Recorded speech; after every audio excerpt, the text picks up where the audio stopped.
Hi guys, welcome back to our channel reveal GK. Now इस particular video में हम यहाँ पे थ्योरी कॉन्सेप्ट हम लोग यहाँ पे पढ़ने वाले हैं ग्रेविटेशन चैप्टर से, जो कि हमारे यहाँ पे क्लास 9 का चैप्टर नंबर 10 है। और फिजिक्स की अगर हम यहाँ पे बात करते हैं क्लास 9 में, तो ओवरऑल आपको यहाँ पे 5 चैप्टर्स देखने को मिलते हैं, जिसमें से आपका ये तीसरा चैप्टर है। इससे पहले हम दो और ऑलरेडी हम यहाँ पे कवर कर चुके हैं फिजिक्स की, अगर हम यहाँ पे बात कर रहे हैं तो, जिसमें पहला था आपका यहाँ पे मोशन चैप्टर नंबर 8, और चैप्टर नंबर 9 था आपका force and laws of motion. तो पहले दोनों आपको वो दोनों चैप्टर कंप्लीट करने हैं, उसके बाद आपको इस चैप्टर पे आना है। ठीक है, तो सारे वीडियोस के यहाँ पे प्लेलिस्ट मैंने बना रखी है यहाँ पे एनसीईआरटी सीरीज से साइंस की। तो यहाँ पे आपको उसी सीरीज में सारे वीडियोस देखने को मिल जाएंगे। तो आई बटन पे भी लिंक दे रखा है मैंने, साथ ही साथ डिस्क्रिप्शन में भी दे रखा है, तो वहां से जाके आप ज्वाइन कर सकते हो। साथ ही साथ जो हमारी दूसरी सीरीज चल रही है, ज्योग्राफी की एनसीईआरटी सीरीज चल रही है, वो जाके आप देख सकते हो। साथ ही साथ इकोनॉमिक्स की एनसीईआरटी सीरीज चल रही है, तो वो भी जाके आप देख सकते हो। तो हमने बेसिकली यहाँ पे जो सबसे ज्यादा पोर्शन जो कवर करता है आपका किसी भी एग्जाम में, तो हमने वो वाले चैप्टर्स आपके यहाँ पे उठाए हैं, सब्जेक्ट ऐसे उठाए हैं जो आपकी ज्यादा से ज्यादा क्वेश्चन आपको हेल्प कर पाए सॉल्व करने में। ठीक है, अगर आप पहली बार चैनल पे आए तो प्लीज सब्सक्राइब कर देना, जितना ज्यादा हो सकता है इस वीडियो को शेयर कर देना, वीडियो को लाइक कर देना, और कोई भी आपका डाउट होता है तो कमेंट जरूर कर देना। फिर नाउ अगर आपने अभी तक टेलीग्राम चैनल ज्वाइन नहीं किया तो वो भी आप यहाँ पे ज्वाइन कर लेना, आपको डिस्क्रिप्शन में उसका लिंक देखने को मिल जाएगा। तो चलो अब यहाँ पे हम शुरू कर लेते हैं। तो देखो यहाँ पे हमारे चैप्टर का नाम है ग्रेविटेशन।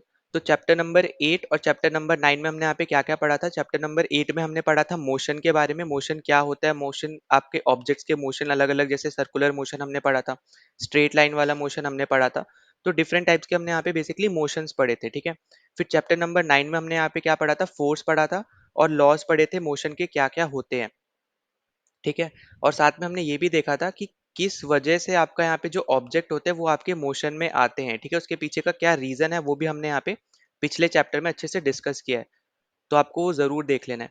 अब देखो उसके बाद आपको यहाँ पे देखने को मिलेंगे कुछ एग्जाम्पल्स। तो बेसिकली आपको एग्जाम्पल्स किस चीज के दे रखे हैं जो हम यहाँ पे इस चैप्टर में करने वाले हैं। अब देखो क्या क्या एग्जाम्पल दे रखे हैं, अगर हम उसके बारे में बात करते हैं, तो यहाँ पे देखो सबसे पहले आपको दे रखा है, मान लो आप कोई ऑब्जेक्ट ड्रॉप करते हो अपने यहाँ पे कोई भी पर्टिकुलर हाइट से, जैसे मान लो आप फर्स्ट फ्लोर पे खड़े हो और ग्राउंड पे आप कोई चीज फेंकते हो, तो वो सीधा आपकी धरती पे आके गिरती है, मतलब जमीन पे आके गिरती है ना, वो ऊपर नहीं उड़ती है। अब देखो यहाँ पे हीलियम का केस मत लेना, मतलब बैलून वगैरह का, जिसमें हम हीलियम डालते हैं, और कभी कभी यहाँ पे आप हाइड्रोजन गैस भी हम लोग यहाँ पे बैलून्स में भरते हैं। पर उसको अगर हम साइड करते हैं, जिसका अच्छा खासा मास है, हम उसके बारे में बात करते हैं। ठीक है, तो उस पर्टिकुलर केस में आप देखते हो कि जो भी हम ऑब्जेक्ट अगर हम किसी भी हाइट, एक पर्टिकुलर हाइट से हम नीचे फेंकते हैं, तो वो अर्थ पे आके यहाँ पे गिर जाता है ना। तो वो चीज़ क्यों होती है, ठीक है, पहला क्वेश्चन आपका यहाँ पे ये है। फिर दूसरी चीज अगर आप यहाँ पे देखोगे कि आपका यहाँ पे एक सन जो है आपका सेंटर में होता है, और बाकी सारे प्लैनेट्स उसको यहाँ पे राउंड कर रहे होते हैं, मतलब यहाँ पे एक तरीके से उसको चारों तरफ से चक्कर लगा रहे होते हैं उसका। तो ऐसा क्यों होता है ये भी हम यहाँ पे इस पर्टिकुलर कॉन्सेप्ट के थ्रू ही हम लोग यहाँ पे समझने वाले हैं। ठीक है, तो ऐसे करके आपको बहुत सारे और भी यहाँ पे दे रखे हैं, वो आप यहाँ पे देख सकते हो। तो यहाँ पे बेसिकली जिस फोर्स की हम यहाँ पे बात करेंगे वो है आपकी यहाँ पे ग्रेविटेशनल फोर्स। ठीक है, तो ये जितनी भी चीज़ें अभी हमने यहाँ पे जो एग्जांपल्स लेके मैंने आपको बताया कि यहाँ पे ये चीज़ क्यों होती है, जैसे जो आपके प्लैनेट्स होते हैं वो आपके सन के चारों तरफ चक्कर क्यों लगाते हैं, ये किस वजह से होता है, तो ये आपका ग्रेविटेशनल फोर्स की वजह से होता है। वही सेम चीज़ जब आप यहाँ पे किसी हाइट पे जाके कोई चीज़ फेंकते हो नीचे, तो वो धरती पे आके मतलब गिरती है।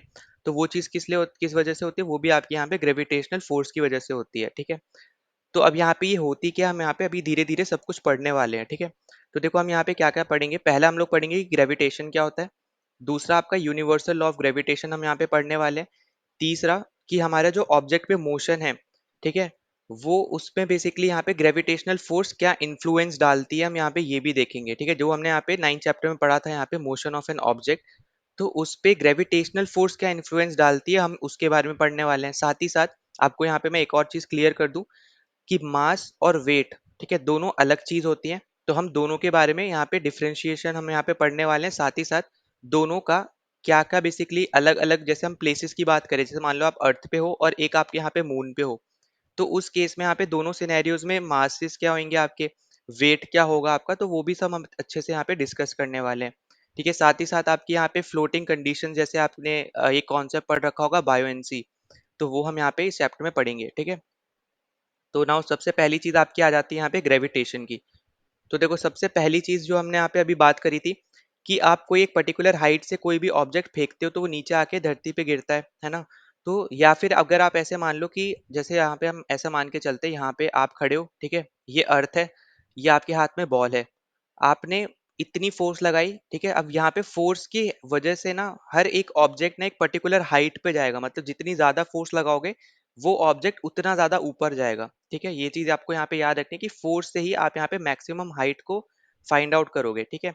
अब मान लो आपने बॉल है, एक पर्टिकुलर फोर्स से लगाई और वो यहाँ पे ये इसका मैक्सिमम पॉइंट है, मतलब इससे ऊपर वो नहीं जाएगी। अब जैसे वो अपने मैक्सिमम हाइट तक पहुंच गई, उसके बाद क्या होता है, फिर वो उसी डायरेक्शन में फिर वापस नीचे गिरती है ना। और ये चीज हमेशा याद रखना कि जब वो नीचे गिर रही होगी ना, तो उसकी यहाँ पे जो वेलोसिटी होगी वो ज्यादा तेज होगी, ठीक है। वो ज्यादा तेजी से नीचे गिर रहेगी, ठीक है। वो भी हम यहाँ पे भी पढ़ेंगे, वो भी आपको अच्छे समझ में आएगा जब हम लिफ्ट का एग्जांपल लेंगे, तो उसकी मदद से आपको और अच्छे से समझ में आएंगी चीजें, ठीक है। तो यहाँ पे आपसे वही बोला जा रहा है कि an object when thrown upwards reaches a certain height and then falls downward। तो यहाँ पे यही चीज की बात हो रही है जो मैंने आपको यहाँ पे समझाई। अब उसके बाद आपको एक स्टोरी तो पता ही है कि यहाँ पे ग्रेविटेशन की खोज कैसे हुई थी। तो बेसिकली जो आपकी न्यूटन थे, वो आपके पेड़ के नीचे यहाँ पे बैठे हुए थे, उनके सर के ऊपर आके एप्पल गिरा। तो उन्होंने फिर ये सोचा कि यहाँ पे ये जो एप्पल है, ये धरती पे ही आके क्यों गिरा, ये हवा में क्यों नहीं उड़ा, है ना। तो ये सब चीज़ों को सोच के फिर उन्होंने बेसिकली यहाँ पे ये कॉन्सेप्ट निकाला था ग्रेविटेशन का। तो ये तो बहुत मतलब बेसिक सी स्टोरी है, हर एक को अभी तक तो पता ही होगी। ठीक, फिर साथ ही साथ आपके जो और भी क्वेश्चंस है कि आपका जो प्लैनेट्स होते हैं वो सन के अराउंड ही क्यों घूमते हैं, या फिर अगर आप मून का एग्जांपल लेते हो तो मून आपका अर्थ के अराउंड क्यों घूमता है, ठीक है। तो ये सब चीजें बेसिकली आपकी जो होती है ये इसी के ऊपर बेस्ड है, ग्रेविटेशन के कॉन्सेप्ट के ऊपर ही आपकी यहाँ पे क्या है, यहाँ पे ये बेस्ड है, ठीक है। तो ये सब हम यहाँ पे अच्छे से पढ़ेंगे। अब फिर अगर हम इसके बाद अगर हम यहाँ पे बात करते हैं तो यहाँ पे देखो ये जो आपका है ना, ये चैप्टर नंबर 8 में हम ऑलरेडी डिस्कस कर चुके हैं। तो बेसिकली आपकी ये क्या होती है, एक मान लो एक इसने यहाँ पे एक रोप ले रखी है, रोप के एंड में यहाँ पे इसने एक स्टोन बांध रखा है, ठीक है। उसके बाद ये हवा में हाथ करके फिर अलग अलग मतलब यहाँ पे सर्कुलर मोशन में उस पत्थर को घुमा रहा है, ठीक। अब यहाँ पे अगर आप ध्यान दो तो ये जो पत्थर है ना, ये एक सर्कुलर पाथ फॉलो कर रहा है, पहली चीज, ठीक है। और सर्कुलर पाथ में हमने यहाँ पे पहले देखा है यहाँ पे कि आपका हर एक पॉइंट की डायरेक्शन जो होगी ना वो अलग होगी, मतलब यहाँ पे जो स्टोन है, स्टोन हर एक पॉइंट पे ना उसकी डायरेक्शन अलग होने वाली है, उसकी वेलोसिटी अलग होने वाली है, या फिर आप बोलो स्पीड अलग होने वाली है। ये चीज हमने यहाँ पे पहले भी चैप्टर नंबर 8 में डिस्कस की, इसलिए मैं आपसे बार बार बोल रहा हूँ कि आपको शुरू से करते हुए आना है, ठीक है, चैप्टर्स को। तो हमने यहाँ पे ये चीज डिस्कस करी, ठीक है। तो यहाँ तक हमने डिस्कस कर लिया है। और उसके बाद देखो अब ये चीज हमेशा याद रखना कि जो आपके चेंज इन डायरेक्शन होगा ना, तो बेसिकली ये किसके अकॉर्डिंग होगा, तो ये आपका वेलोसिटी के चेंज या फिर एक्सेलरेशन के चेंज के अकॉर्डिंग होगा, ठीक है। तो ये पॉइंट आपको यहाँ पे इसको स्टार मार्क कर लेना, जो मैंने यहाँ पे ग्रीन से मार्क किया है, ठीक है। अब उसके बाद अगर हम यहाँ पे आगे बात करते हैं तो आपको ये हो सकता है कि ये ऐसा क्यों हो रहा है, मतलब यहाँ पे हमें ये सर्कुलर पाथ में ही अगर हम जैसे हाथ ऊपर करके जब इसको घुमा रहे हैं तो सर्कुलर पाथ में ही क्यों घूम रहा है। तो इसका मेन रीजन होता है आपका सेंट्रिपिटल फोर्स, ठीक है, जो आपका यहाँ पे सेंटर में लगती है, ठीक है। तो जो आपको यहाँ पे नाम से ही पता चल रहा है सेंट्रिपिटल फोर्स कैसी होगी, जो आपकी यहाँ पे सेंटर सीकिंग फोर्स है, ठीक है, मतलब सेंटर पे ही लग रही है। और अगर मान लो यहाँ पे ये सेंट्रिपिटल फोर्स अगर आपकी एब्सेंट होती है कहीं पे, तो जो वो ऑब्जेक्ट होगा ना वो स्ट्रेट लाइन में पाथ उस मतलब स्ट्रेट पाथ यहाँ पे फॉलो करेगा। अगर मान लो यहाँ पे ये फोर्स नहीं लगती, ठीक है, तो जो आपका यहाँ पे स्टोन होता वो आपका सर्कुलर पाथ की जगह ना स्ट्रेट पाथ यहाँ पे फॉलो करता, ठीक है। तो ये पॉइंट हमेशा याद रखना, यहाँ पे आपको दे भी रखा है कि absence of this force stone flies of along a straight line, ठीक है। तो स्ट्रेट लाइन का आपका जो पाथ होगा उसको फॉलो करेगा अगर सेंट्रिपिटल फोर्स आपकी एब्सेंट है, ठीक है। अब उसके बाद देखो आपको यहाँ पे एक कॉन्सेप्ट दिख रहा होगा यहाँ पे टेंजेंट का। तो देखो यहाँ पे आपका एक सर्कुलर पाथ है, मतलब मान लो ये सर्कल है आपका एक। अब सर्कल पे जब अब और हाँ एक चीज और अच्छे से याद रखना, ए सी आपकी क्या है, यहाँ पे एक लाइन है, ठीक है। ये आपका एक सर्कल है, ठीक है। अब यहाँ पे जो ये लाइन है AC, जब किसी सर्कल पे कोई एक पॉइंट पे, ठीक है, याद रखना हमेशा सिर्फ एक पॉइंट पे अगर वो यहाँ पे टच कर रही है ना सर्कल को वो लाइन, तो जिस पॉइंट पे वो टच कर रही है वो आप यहाँ पे कोई भी नाम दे दो, पर आप यहाँ पे उसको कैसे बोलोगे, तो आपका यहाँ पे आंसर होगा कि ANC, मतलब AC जो लाइन है आपकी बेसिकली वो आपकी टेंजेंट है सर्कल को एट पॉइंट बी, ठीक है। तो यहाँ पे कौन से पॉइंट पे आप बोलोगे कि यहाँ पे आपकी लाइन ए सी आपकी टेंजेंट है, वो होगा आपका यहाँ पे पॉइंट बी, ठीक है। तो ये पॉइंट आपको यहाँ पे नीचे भी दे रखा है, इसको भी आप यहाँ पे पढ़ सकते हो। A straight line that meets the circle eight one and only one point, ठीक है, जो मैंने आपको यहाँ पे बताया कि सिर्फ और सिर्फ एक पॉइंट पे, ठीक है। अब आप इसको यहाँ पे टेंजेंट नहीं बोलोगे क्योंकि अब यहाँ पे ये इधर भी कट कर रहा है और इधर भी कट कर रहा है सर्कल को, तो ऐसा नहीं होगा, सिर्फ एक पॉइंट पे यहाँ पे टच होगी, ठीक है। तो यहाँ पे आप ऑब्वियस सी बात है समझ पा रहे हो कि आपके यहाँ पे आउटर साइड पे ही आपकी लगेगी, चाहे मान लो आप इस तरीके से ले जाओ, ठीक है, या फिर मान लो आप इस तरीके से ले जाओ, इस तरीके से ले जाओ, बस एक पॉइंट पे सर्कल की वो टच होनी चाहिए, उस लाइन को हम क्या बोलते हैं यहाँ पे टेंजेंट बोलते हैं, ठीक है। फिर नाउ आगे चलते हैं यहाँ पे। तो देखो आगे आपको यहाँ पे दे रखा है जो आपका यहाँ पे मोशन है मून का, ठीक है, जो यहाँ पे मून बेसिकली अर्थ के चारों तरफ यहाँ पे घूम रहा है, तो वो भी आपका यहाँ पे किसकी वजह से होता है, वो भी आपका यहाँ पे सेंट्रीपिटल फोर्स की वजह से होता है, ठीक है। अब यहाँ पे इसके थ्रू आप यहाँ पे अलग अलग एग्जाम्पल्स का भी, इसके थ्रू भी आप यहाँ पे अलग अलग एग्जाम्पल्स को समझ सकते हो, जैसे यहाँ पे मून का दे दिया, वहां स्टोन का हो गया, फिर अर्थ का ले लो, ठीक है। तो यहाँ पे ये सब आप यहाँ पे अलग अलग चीजों को इस एग्जाम्पल के थ्रू, अगर आपको ये चीज पता है कि सेंट्रीपिटल फोर्स क्या होती है, तो आपको अलग अलग एग्जाम्पल्स खुद याद आ जाएंगे, ठीक है ना। उसके बाद अगर हम यहाँ पे आगे बात करें, तो देखो आगे आपको यहाँ पे क्या दे रखा है कि the centripetal force is provided by the force of attraction of the earth. अब यहाँ पे ये कैसे प्रोड्यूस होती है, बेसिकली अगर हम मून के कॉन्सेप्ट के मतलब मून के रिगार्डिंग अगर हम यहाँ पे बात करते हैं, तो ये आपकी प्रोड्यूस होती है या फिर आपकी प्रोवाइड होती है फोर्स ऑफ अट्रैक्शन से, जो कि यहाँ पे अर्थ की होती है, ठीक है। मतलब यहाँ पे जो अर्थ फोर्स ऑफ अट्रैक्शन लगा रहा है, उसकी वजह से आपकी यहाँ पे सेंट्रीपिटल फोर्स आपकी क्रिएट होती है। अब फोर्स ऑफ अट्रैक्शन का मतलब यहाँ पे क्या हो गया, अभी हम आगे पढ़ने वाले हैं वैसे तो वो है आपका यहाँ पे स्मॉल जी, ठीक है। ग्रेविटी की बेसिकली यहाँ पे बात हो रही है। तो फोर्स ऑफ अट्रैक्शन जो यहाँ पे अर्थ लगाएगी ना, उसकी मदद से आपकी सेंट्रीपिटल फोर्स आपकी क्रिएट हो रही है यहाँ पे, ठीक है। अगर मान लो आपका यहाँ पे ऐसी कोई भी फोर्स क्रिएट नहीं होती, ठीक है, अगर मान लो सेंट्रीपिटल फोर्स यहाँ पे नहीं लगती, तो जैसा अभी हमने ऊपर देखा, जैसे स्टोन आपका स्ट्रेट लाइन पाथ फॉलो करता है, तो वैसे ही आपका यहाँ पे मून भी एक यूनिफॉर्म स्ट्रेट लाइन पाथ आपका यहाँ पे फॉलो करता है, ठीक है। तो यहाँ पे हमें ये चीज भी हमेशा याद रखनी है ना। उसके बाद अगली चीज जो आपको यहाँ पे याद रखनी है कि जो आपका एप्पल जो नीचे गिरा, ठीक है, जो धरती पे गिरा, वो बेसिकली आपका थर्ड लॉ ऑफ मोशन की वजह से हुआ, ठीक है। तो आपको यहाँ पे दिख रहा होगा, according to the third law of motion the apple does attract the earth, ठीक है। मतलब यहाँ पे जो आपका एप्पल है, अच्छा यहाँ पे सिंपल भाषा में आपको मैं समझा देता हूँ, ठीक है, ज्यादा यहाँ पे हम जाएंगे नहीं इस चीज में। तो जैसे मान लो यहाँ पे ये आपका एप्पल है और ये आपकी अर्थ है, ठीक है। अब यहाँ पे आपको एक चीज तो यहाँ पे क्लियरली दिख रही होगी कि आपका जो अर्थ का मास होता है वो आपका ज्यादा होगा एज कम्पेयर टू एप्पल, ठीक है। तो इसलिए हम यहाँ पे एप्पल के मास को ना नेग्लिजिबल मान के चलते हैं, मतलब कि कुछ मास ही नहीं है उसमें, ठीक है। तो हम लोग यहाँ पे क्या मानेंगे, क्योंकि बहुत कम मास है, मतलब उसको हम अगर एक दूसरे का रेशियो भी निकालेंगे ना, तो आपको एक तरीके से नेग्लिजिबल रेशियो देखने को मिलेगा, बहुत ज्यादा डिफरेंस आपको देखने को मिलेगा। तो इसलिए हम यहाँ पे जो एप्पल का मास है उसको हम नेग्लिजिबल मान के चलते हैं, या फिर आप बहुत ज्यादा छोटा मानेंगे, क्योंकि हमें पता है यहाँ पे कि उसका मास बहुत ज्यादा छोटा होता है एज कम्पेयर टू अर्थ, ठीक है। अब यहाँ पे देखो आपको समझना क्या है कि बेसिकली जो ये आपके क्या हो गए, ये आपके ऑब्जेक्ट्स हैं, ठीक है। तो यहाँ पे ये पहला ऑब्जेक्ट है और ये अर्थ आपका दूसरा ऑब्जेक्ट है, तो दोनों ऑब्जेक्ट बेसिकली एक दूसरे की तरफ ना फोर्स ऑफ अट्रैक्शन लगाते हैं, ठीक है। तो ये पॉइंट सबसे ज्यादा इंपॉर्टेंट है कि दोनों ऑब्जेक्ट एक दूसरे की तरफ ना फोर्स ऑफ अट्रैक्शन लगाते हैं, पर हमें वो दिखता नहीं है, ठीक है। ये पॉइंट आपको यहाँ रखना है कि हमें वो क्या होता है, हमें दिखता नहीं है, ठीक है। जैसे अगर हम यहाँ पे बात करते हैं, जैसे अर्थ ने यहाँ पे एप्पल की तरफ फोर्स ऑफ अट्रैक्शन लगाया, तो वो हमें यहाँ पे दिखा नहीं, ठीक है, पर हमें यहाँ पे उसका रिजल्ट देखने को मिल रहा है कि वो एप्पल आपका यहाँ पे अर्थ के पास मतलब अर्थ पे आके गिर गया, ठीक है, पर हमें वो फोर्स नहीं दिख रही है, ठीक है। ये चीज आपको यहाँ पे याद रखनी है। और दूसरी चीज जो सेकेंड लॉ ऑफ मोशन के थ्रू होती है कि जो आपका एक्सेलरेशन होता है ना, वो आपका इनवर्सली प्रोपोर्शनल होता है यहाँ पे मास से, ठीक है। या तो आप इस तरीके से लिख सकते हो, या फिर इसी को आप इस तरीके से लिख लो, यहाँ पे मास जो होता है आपका यहाँ पे इनवर्सली प्रोपोर्शनल होता है एक्सेलरेशन के, ठीक है। मतलब यहाँ पे जिसका जितना ज्यादा एक्सेलरेशन होगा उसका उतना कम आपका यहाँ पे मास होगा, ठीक है। इतनी चीज तो आपको पता चल रही है कि डायरेक्टली प्रोपोर्शनल और इनवर्सली प्रोपोर्शनल में क्या फर्क होता है, ठीक है। अब यहाँ पे लास्ट बार बता दे रहा हूँ, यहाँ पे जिसका जितना ज्यादा एक्सेलरेशन होगा उसका उतना ही कम मास होगा, ठीक है। ये चीज आपको यहाँ पे याद रखनी है, क्योंकि दोनों ही इनवर्सली प्रोपोर्शनल है, ठीक है। अब इसी की वजह से हमें यहाँ पे ये चीज देखने को मिलती है, यहाँ पे अगर आप यहाँ पे लास्ट में जाके देखोगे, तो हमें यहाँ पे क्या देखने को मिल रहा है कि जो आपके दोनों ऑब्जेक्ट्स है ना, दोनों एक दूसरे की तरफ फोर्स ऑफ अट्रैक्शन लगा रहे हैं, ठीक है, पर यहाँ पे अर्थ का जो फोर्स ऑफ अट्रैक्शन है वो ज्यादा पावरफुल है, ठीक है। तो ये पॉइंट हमें यहाँ पे याद रखना है, ठीक। अब नेक्स्ट पे अगर हम यहाँ पे बात करते हैं, तो नेक्स्ट आपको यहाँ पे क्या देखने को मिलेगा कि यही सेम कंडीशन आपको देखने को मिलेगी सन और प्लैनेट्स के बीच में। फिर अगला आपको दे रखा है कि यहाँ पे all objects in the universe attract each other, या आपको मैं ऑलरेडी बता चुका हूँ यहाँ पे कि आप अगर मान लो दो ही ऑब्जेक्ट लेके चल रहे हो, तो वो दोनों एक दूसरे की तरफ फोर्स ऑफ अट्रैक्शन लगाएंगे। अगर मान लो आप दो से ज्यादा लेके चल रहे हो, तो यहाँ पे जैसे हम एग्जांपल ले लेते हैं, यहाँ पे मान लो ये ए ऑब्जेक्ट है, ये बी है, सी है, यहाँ पे ये डी है, ठीक है। अब जो ए ऑब्जेक्ट है ना, वो इसकी तरफ भी फोर्स ऑफ अट्रैक्शन लगाएगा, इसकी तरफ भी और इसकी तरफ भी।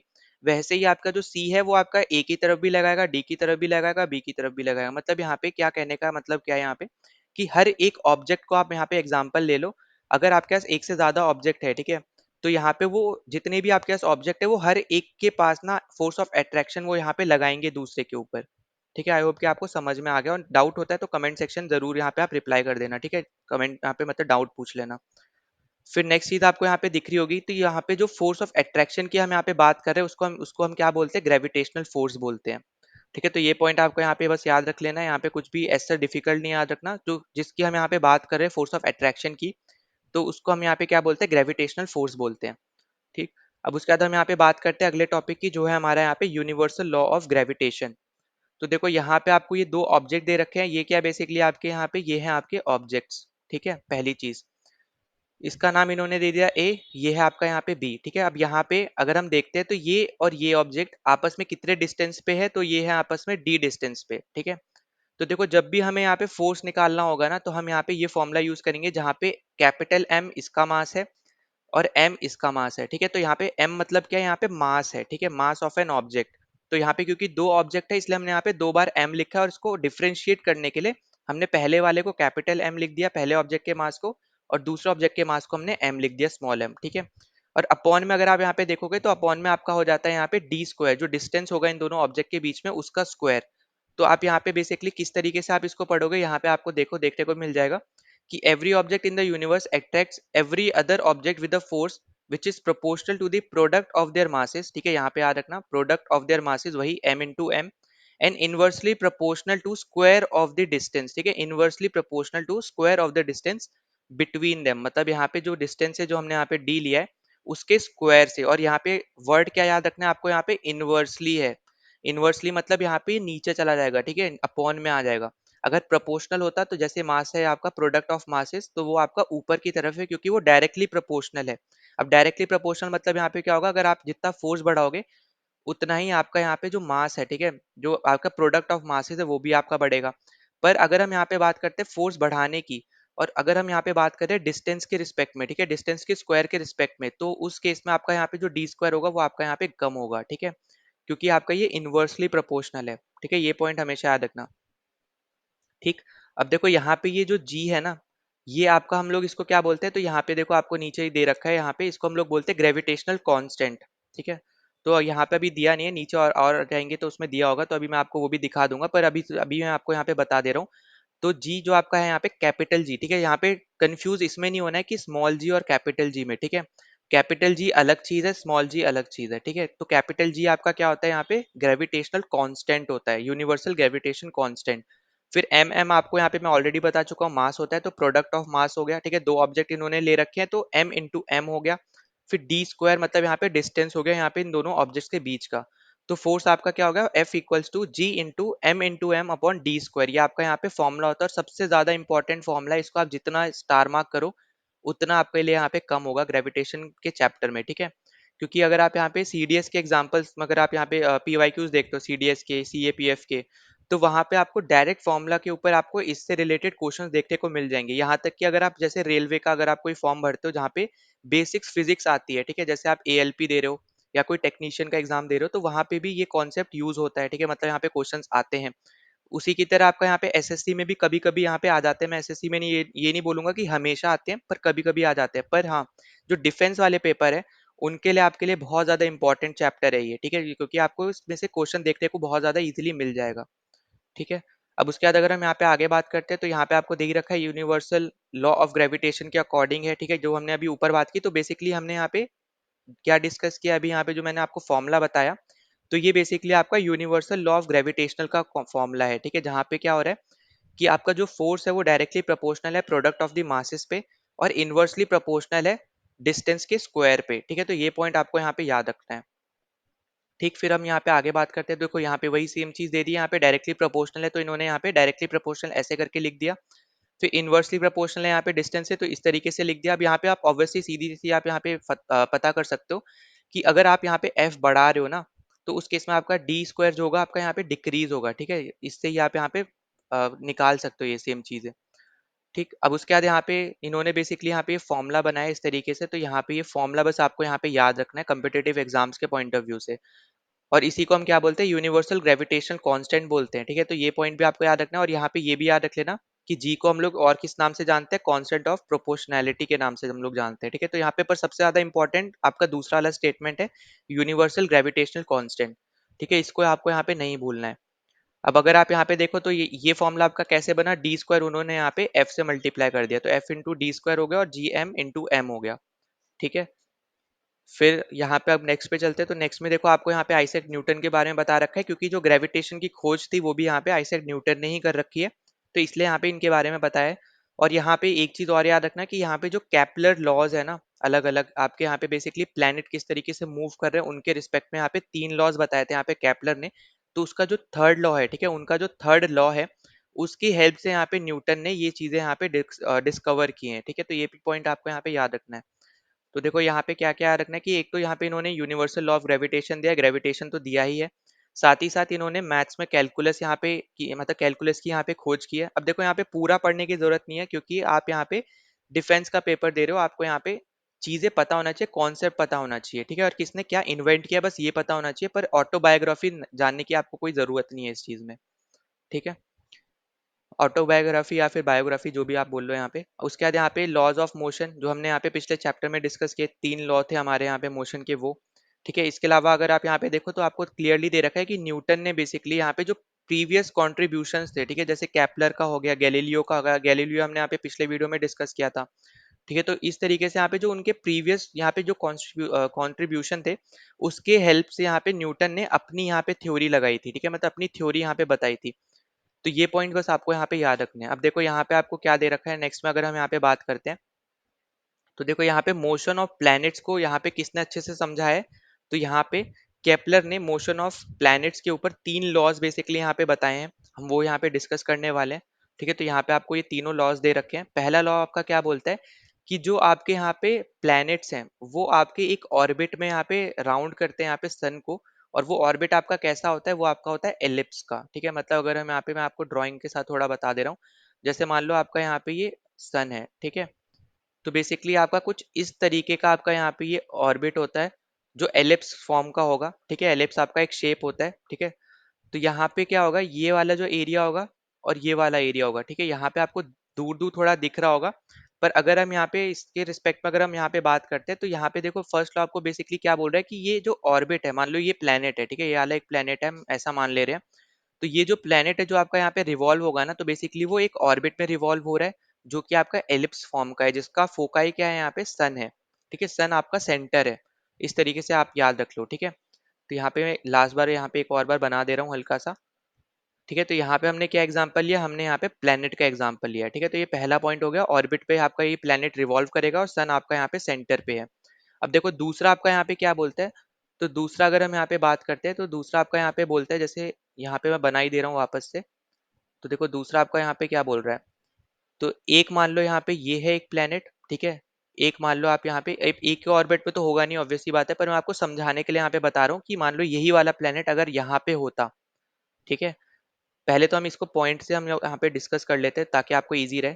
अब जैसे मान लो यहाँ पे ये ए पॉइंट है, यहाँ से सन तक गया, ये बी पॉइंट यहाँ से सन तक गया। ठीक है, अब जो ये बीच में ये एरिया आया है ना, ये जो एरिया आया वो एरिया बेसिकली आपका इन दो पॉइंट्स के बीच में जो एरिया है इसके इक्वल रहेगा। ठीक है, ये पॉइंट आपको हमेशा याद रखना है कि यहाँ पे जो सी और डी है, मान लो ये एक ही प्लेनेट की हम यहाँ पे सिर्फ बात कर रहे हैं, तो एक प्लेनेट जब आपका ए पोजीशन पे था और जो आपका बी पोजीशन पे था, तो बेसिकली यहाँ पे ए और बी तक जब आने में, ठीक है, यहाँ पे जो भी डिस्टेंस है उतने का अगर हम यहाँ पे एरिया लेते हैं ना, सन से सन का सेंटर मान के हम यहाँ पे बेसिकली ले रहे हैं, तो जो भी यहाँ पे एरिया आया वो बेसिकली आपका सी और डी जो आपके और दो पॉइंट्स है यहाँ पे उस पर्टिकुलर प्लेनेट के, उनके एरिया के इक्वल रहने वाला है। ठीक है, तो ये पॉइंट आपको यहाँ पे याद रखना है और वो आपको यहाँ पे नीचे देखने को मिल जाएगा, line joining the planet and the sun sweep equals area in equal interval of time। ठीक है, तो यहाँ पे ये भी याद रखना है आपको यहाँ पे कि ये इक्वल इंटरवल है। ठीक है, इक्वल इंटरवल है। अब आप ये नहीं कर सकते हो कि मान लो यहाँ पे सी ले लिया और यहाँ पे डी ले लिया और यहाँ पे आपको क्लियरली दिख रहा है यहाँ पे आपको ज्यादा टाइम लगेगा प्लेनेट को यहाँ पे रिवॉल्व करने में, यहाँ तक आने में, और ए टू बी में आपको कम टाइम लगेगा, तो ऑब्वियस सी बात है इस केस में आपके ए और बी का जो एरिया होगा वो आपका कम होगा और सी और डी का यहाँ पे ज्यादा होगा। ठीक है, तो इसलिए आपको यहाँ पे क्लियरली यहाँ पे दे रखा है कि आपका इक्वल इंटरवल होना चाहिए।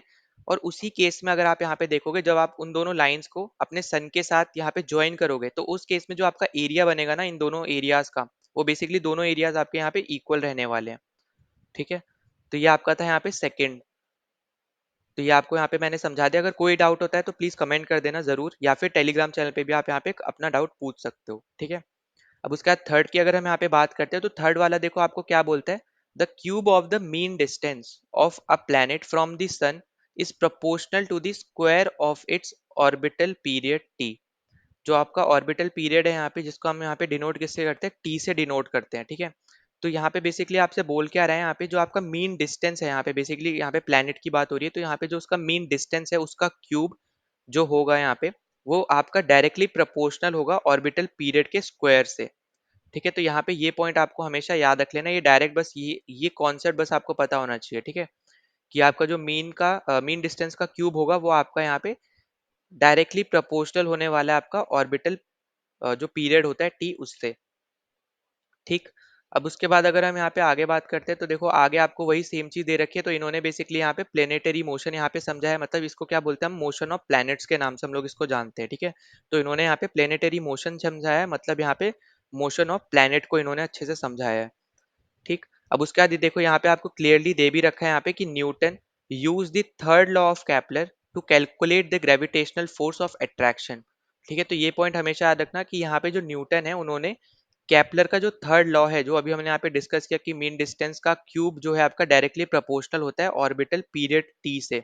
अब देखो ऑर्बिटल पीरियड क्या होता है, ये सब अभी धीरे धीरे आएगा, आपको अच्छे से समझ में भी आ जाएगा। जैसे अभी आपका एक एस्केप वेलोसिटी आने वाला है और ऑर्बिटल वेलोसिटी आपका एक कॉन्सेप्ट आने वाला है, ठीक है। तो उसमें हम अच्छे से डिस्कस करेंगे, तो अभी इस पे ज्यादा फोकस मत करना, बस यहाँ पे ये चीज याद रख लो कि यहाँ पे जो मीन डिस्टेंस होगा वो आपका क्यूब होता है, वो आपका डायरेक्टली प्रोपोर्शनल होगा जो आपका ऑर्बिटल पीरियड जिसको हम टी से डिनोट कर रहे हैं उसके स्क्वायर से, ठीक है।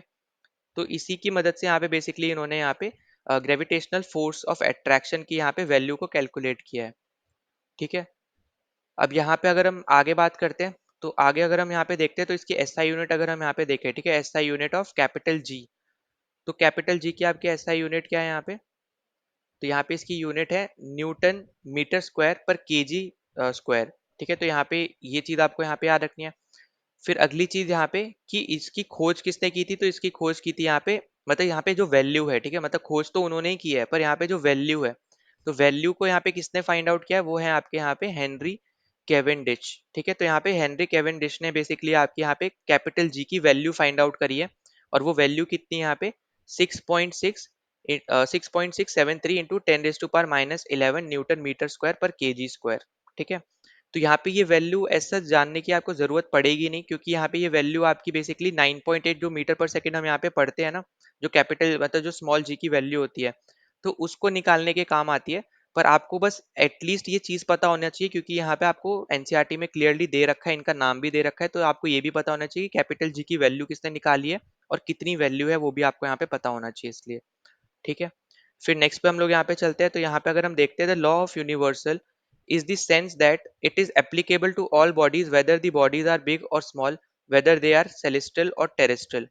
तो यहाँ पे बेसिकली यहाँ पे क्या बोला जा रहा है, यहाँ पे जो आपका यूनिवर्सल लॉ है ना ग्रेविटेशन का, वो आपका हर एक चीज पे लगता है, चाहे आपका ऑब्जेक्ट छोटा हो बड़ा हो, सेलेस्टियल ऑब्जेक्ट हो मतलब जो स्पेस वाला ऑब्जेक्ट होगा, या फिर कोई यहाँ पे नीचे ऑब्जेक्ट हो, ठीक है। तो ये पॉइंट आपको यहाँ पे याद रखने हैं।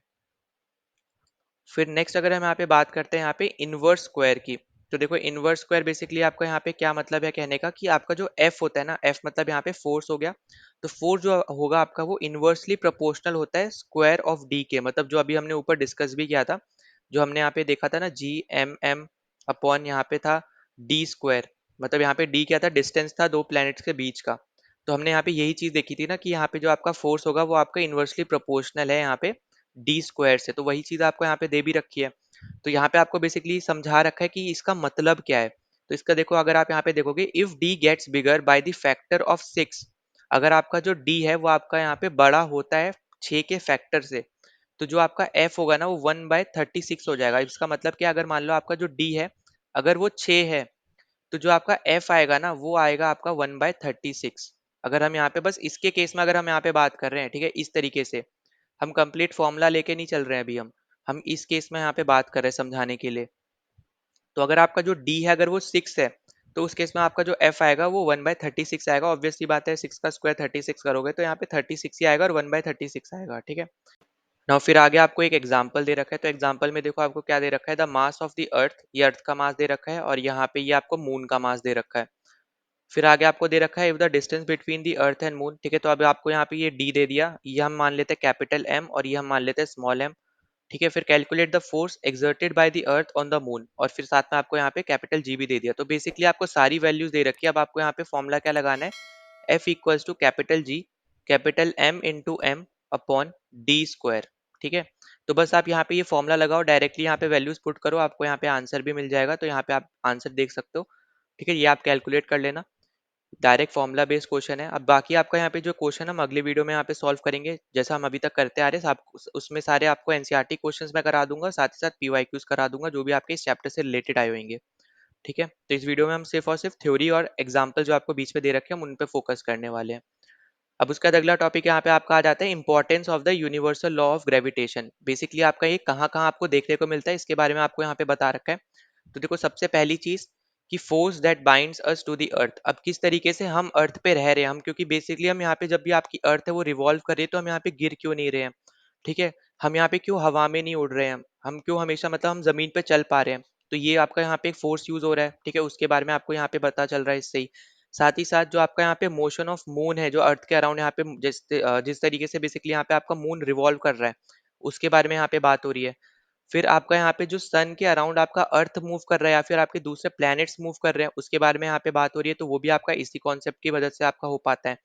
फिर जो आपके यहाँ पे टाइड्स होते हैं, अगर आप यहाँ पे ज्योग्राफी लेक्चर देख रहे हो तो आपको यहाँ पे टाइड्स के बारे में पता होगा, जो आपकी बेसिकली आपके यहाँ पे ओशंस में आते हैं, ठीक है। तो उसके जो उसका पार्ट है, मतलब यहाँ पे जो टाइड्स होते हैं, वो भी आपके यहाँ पे मून की और सन की वजह से हो रहे हैं। वो क्यों हो रहे हैं यहाँ पे, वो भी आपका यहाँ पे ये रीजन है, ठीक है, लॉ ऑफ ग्रेविटेशनल वाला, ठीक। ना अगला टॉपिक आपको यहाँ पे दे रखा है फ्री फॉल का, ठीक है। तो यहाँ पे जैसे हमने यहाँ पे पहले भी डिस्कस किया कि आपका जो अर्थ होता है वो यहाँ पे अट्रैक्ट करता है ऑब्जेक्ट्स को अपनी तरफ। तो वो किससे करता है, यहाँ पे ग्रेविटेशनल फोर्स के अकॉर्डिंग यहाँ पे कर पाता है। ये हम ऑलरेडी डिस्कस करते हुए आ ही रहे हैं। अब यहाँ पे जो इंपॉर्टेंट चीज़ है फ्री फॉल में, अगर मान लो कि जो आपका ऑब्जेक्ट है, ठीक है, वो आपका जब फॉल हो रहा है ना यहाँ पे धरती की तरफ, अगर वो यहाँ पे सिर्फ और सिर्फ उस पे ग्रेविटेशनल फोर्स लग रही है, मतलब यहाँ पे सिर्फ और सिर्फ इसी फोर्स की वजह से अगर वो यहाँ पे फॉल हो रहा है, तब हम उस पर्टिकुलर ऑब्जेक्ट को बोलते हैं कि वो यहाँ पे फ्री फॉल में है, ठीक है। ये चीज हमेशा याद रखना कि अगर उस पे सिर्फ और सिर्फ ग्रेविटेशनल फोर्स लग रहा है और कोई फोर्स नहीं लग रहा है, कुछ भी नहीं लग रहा है, तो उस केस में यहाँ पे हम सिर्फ और सिर्फ क्या बोलेंगे उस टाइम पे, कि जो आपका ऑब्जेक्ट होने वाला है वो आपका फ्री फॉल में है, ठीक है। तो ये पॉइंट पहला आपको यहाँ पे याद रखना, अगर सिर्फ और सिर्फ एक ही आपका फोर्स लग रहा है और वो भी आपका ग्रेविटेशनल फोर्स होना चाहिए, ठीक। फिर दूसरा पॉइंट यहाँ पे आपको याद रखना है कि यहाँ पे आपका कोई भी मोशन में डायरेक्शन का कोई चेंज नहीं आता है, मतलब यहाँ पे जो डायरेक्शन होगी मोशन में उसमें कोई भी चेंज आपको देखने को नहीं मिलेगा फ्री फॉल में। अगर फ्री फॉल मतलब क्या हो गया कि यहाँ पे एकदम स्ट्रेट लाइन में आपका नीचे गिर रहा है, इसमें कोई भी ऐसे जिगजैग ऐसा ऐसा करके कोई डायरेक्शन चेंज नहीं हो रही है, सीधा आपका यहाँ पे नीचे गिरेगा, ठीक है। अगला पॉइंट आपका यहाँ पे अगला पॉइंट आपका हो जाएगा यहाँ पे कि यहाँ पे there will be a change in the magnitude of the velocity. अब इसका मतलब क्या है यहाँ पे, कि यहाँ पे जैसे आपको पहले भी बता चुका, मान लो यहाँ पे आप खड़े हो, आपके हाथ में बॉल है, आपने यहाँ पे ऊपर भेजा, ठीक है, यहाँ पे बॉल को जितनी फोर्स में आपने ऊपर फेंका, वो एक पर्टिकुलर हाइट हर एक फोर्स का अकॉर्डिंग में, मतलब हर एक फोर्स के अकॉर्डिंग में एक पर्टिकुलर हाइट होगी। वो जैसे ही उस पर्टिकुलर हाइट को अटेन कर लेगी वो बॉल, उसके बाद क्या होगा, वो वापस वो जो बॉल है वो यहाँ पे आपकी नीचे गिरेगी, ठीक है। तो जब आपकी यहाँ पे अगर हम कंपेयर करें, जब आपकी यहाँ पे बॉल ऊपर जा रही है और जब आपकी बॉल यहाँ पे नीचे आ रही है, तो दोनों केस की आपकी जो वेलोसिटी होगी वो चेंज होगी। और इस केस में आपकी यहाँ पे जो होगी वो लेस होगी, और यहाँ पे वो इंक्रीज होगी या फिर आप बोल सकते हो मोर होगी, और वो यहाँ पे बढ़ती रहेगी, ठीक है। तो ये पॉइंट पे हमेशा याद रखना। तो बेसिकली आपका जो change in magnitude of velocity है वो आपको यहाँ पे क्लियरली देखने को मिलेगा इस चीज में। फिर अगला पॉइंट आपको दे रखा है any change in velocity involves acceleration, ठीक है। तो वो इसी की वजह से आपको देखने को मिल रहा है, एक्सेलरेशन की वजह से, ठीक है। वेलोसिटी में कोई भी चेंज हो रहा है वो बेसिकली आपके यहाँ पे एक्सेलरेशन की वजह से आपको देखने को मिल रहा है। फिर अगला पॉइंट आपको दे रखा है कि whenever an object falls towards the earth an acceleration is involve. अभी हमने यहाँ पे जैसे बात करी है कि वेलोसिटी आपकी तेज होती जा रही है, ठीक है, इंक्रीज होती जा रही है, और फिर उसके बाद हमने यहाँ पे डिस्कस किया कि जो आपके एक्सेलरेशन की वजह से ही आपको चेंज इन वेलोसिटी देखने को मिलता है। तो ऑब्वियस ही बात है यहाँ पे कि आपका यहाँ पे एक्सेलरेशन भी इस पर्टिकुलर केस में यहाँ पे इन्वॉल्व होगा, ठीक है। तो ये भी आपको यहाँ पे याद रखना है। और इसका यहाँ पे जो एक्सेलरेशन जो यूज हो रहा है, मतलब यहाँ पे जो इन्वॉल्व हो रहा है, उसको हम क्या बोलते हैं, तो हम उसको यहाँ पे बोलते हैं एक्सेलरेशन ड्यू टू ग्रेविटी, ठीक है। तो वो पॉइंट आपको यहाँ पे क्लियरली देखने को मिल जाएगा। Acceleration is called the acceleration due to gravitational force of the earth या फिर एक्सेलरेशन ड्यू टू ग्रेविटी, जो कि आपका स्मॉल जी से बेसिकली आपका यहाँ पे रिप्रेजेंट हम लोग यहाँ पे बेसिकली करते हैं, ठीक है। फिर इसकी यूनिट क्या है आपकी यहाँ पे मीटर पर सेकंड स्क्वायर है आपकी यहाँ पे इसकी यूनिट, एसआई यूनिट। फिर अगला जो आपको यहाँ पे दे रखा है सेकंड लॉ ऑफ मोशन, जो हमने यहाँ पे डिस्कस किया था कि एफ आपका क्या होता है, एम इंटू ए होता है। तो वही सेम चीज आपको यहाँ पे दे रखी है सेकंड लॉ ऑफ मोशन के अकॉर्डिंग। यहाँ पे जो फोर्स का है, अगर हम बात करें सेकंड लॉ ऑफ मोशन में बेसिकली फोर्स की बात हो रही है, चेंज इन मोमेंटम की बात हो रही है। तो फोर्स आपका क्या होता है, एम ए होता है, वो भी आपको यहाँ पे इसी लॉ में दे रखा है, ठीक है। फिर उसके बाद अगर हम यहाँ पे नेक्स्ट पे बात करें तो magnitude of the gravitational force F will be equal to the product of masses and acceleration due to gravitational force. अब यहाँ पे देखो कहने का मतलब क्या है इसका, कि यहाँ पे आप क्या करोगे, एफ इंटू एम जी कर दोगे, क्योंकि ए आपका क्या हो गया इस केस में, आपका एक्सेलरेशन ड्यू टू ग्रेविटी है, ठीक है। ये पॉइंट हमेशा याद रखो कि नॉर्मल फोर्स का फॉर्मूला क्या है, एम इंटू ए है, ठीक है, product of mass into acceleration. फिर जब हम इस केस में बात करेंगे तो जो आपका ए है ना यहाँ पे, क्योंकि आपका एक्सेलरेशन क्या है, एक्सेलरेशन ड्यू टू ग्रेविटी है, क्योंकि अभी हमने यहाँ पे ऊपर डिस्कस किया कि आपका वेलोसिटी इंक्रीज क्यों हो रहा है, क्योंकि यहाँ पे एक्सेलरेशन में चेंज आ रहा है। एक्सेलरेशन में चेंज आपका यहाँ पे अगर हम देख पा रहे हैं कि यहाँ पे चेंज आ रहा है वेलोसिटी में, वो आपका एक्सेलरेशन की वजह से आ रहा है, तो ऑब्वियस सी बात है इस केस में आपका एक्सेलरेशन भी इन्वॉल्व है।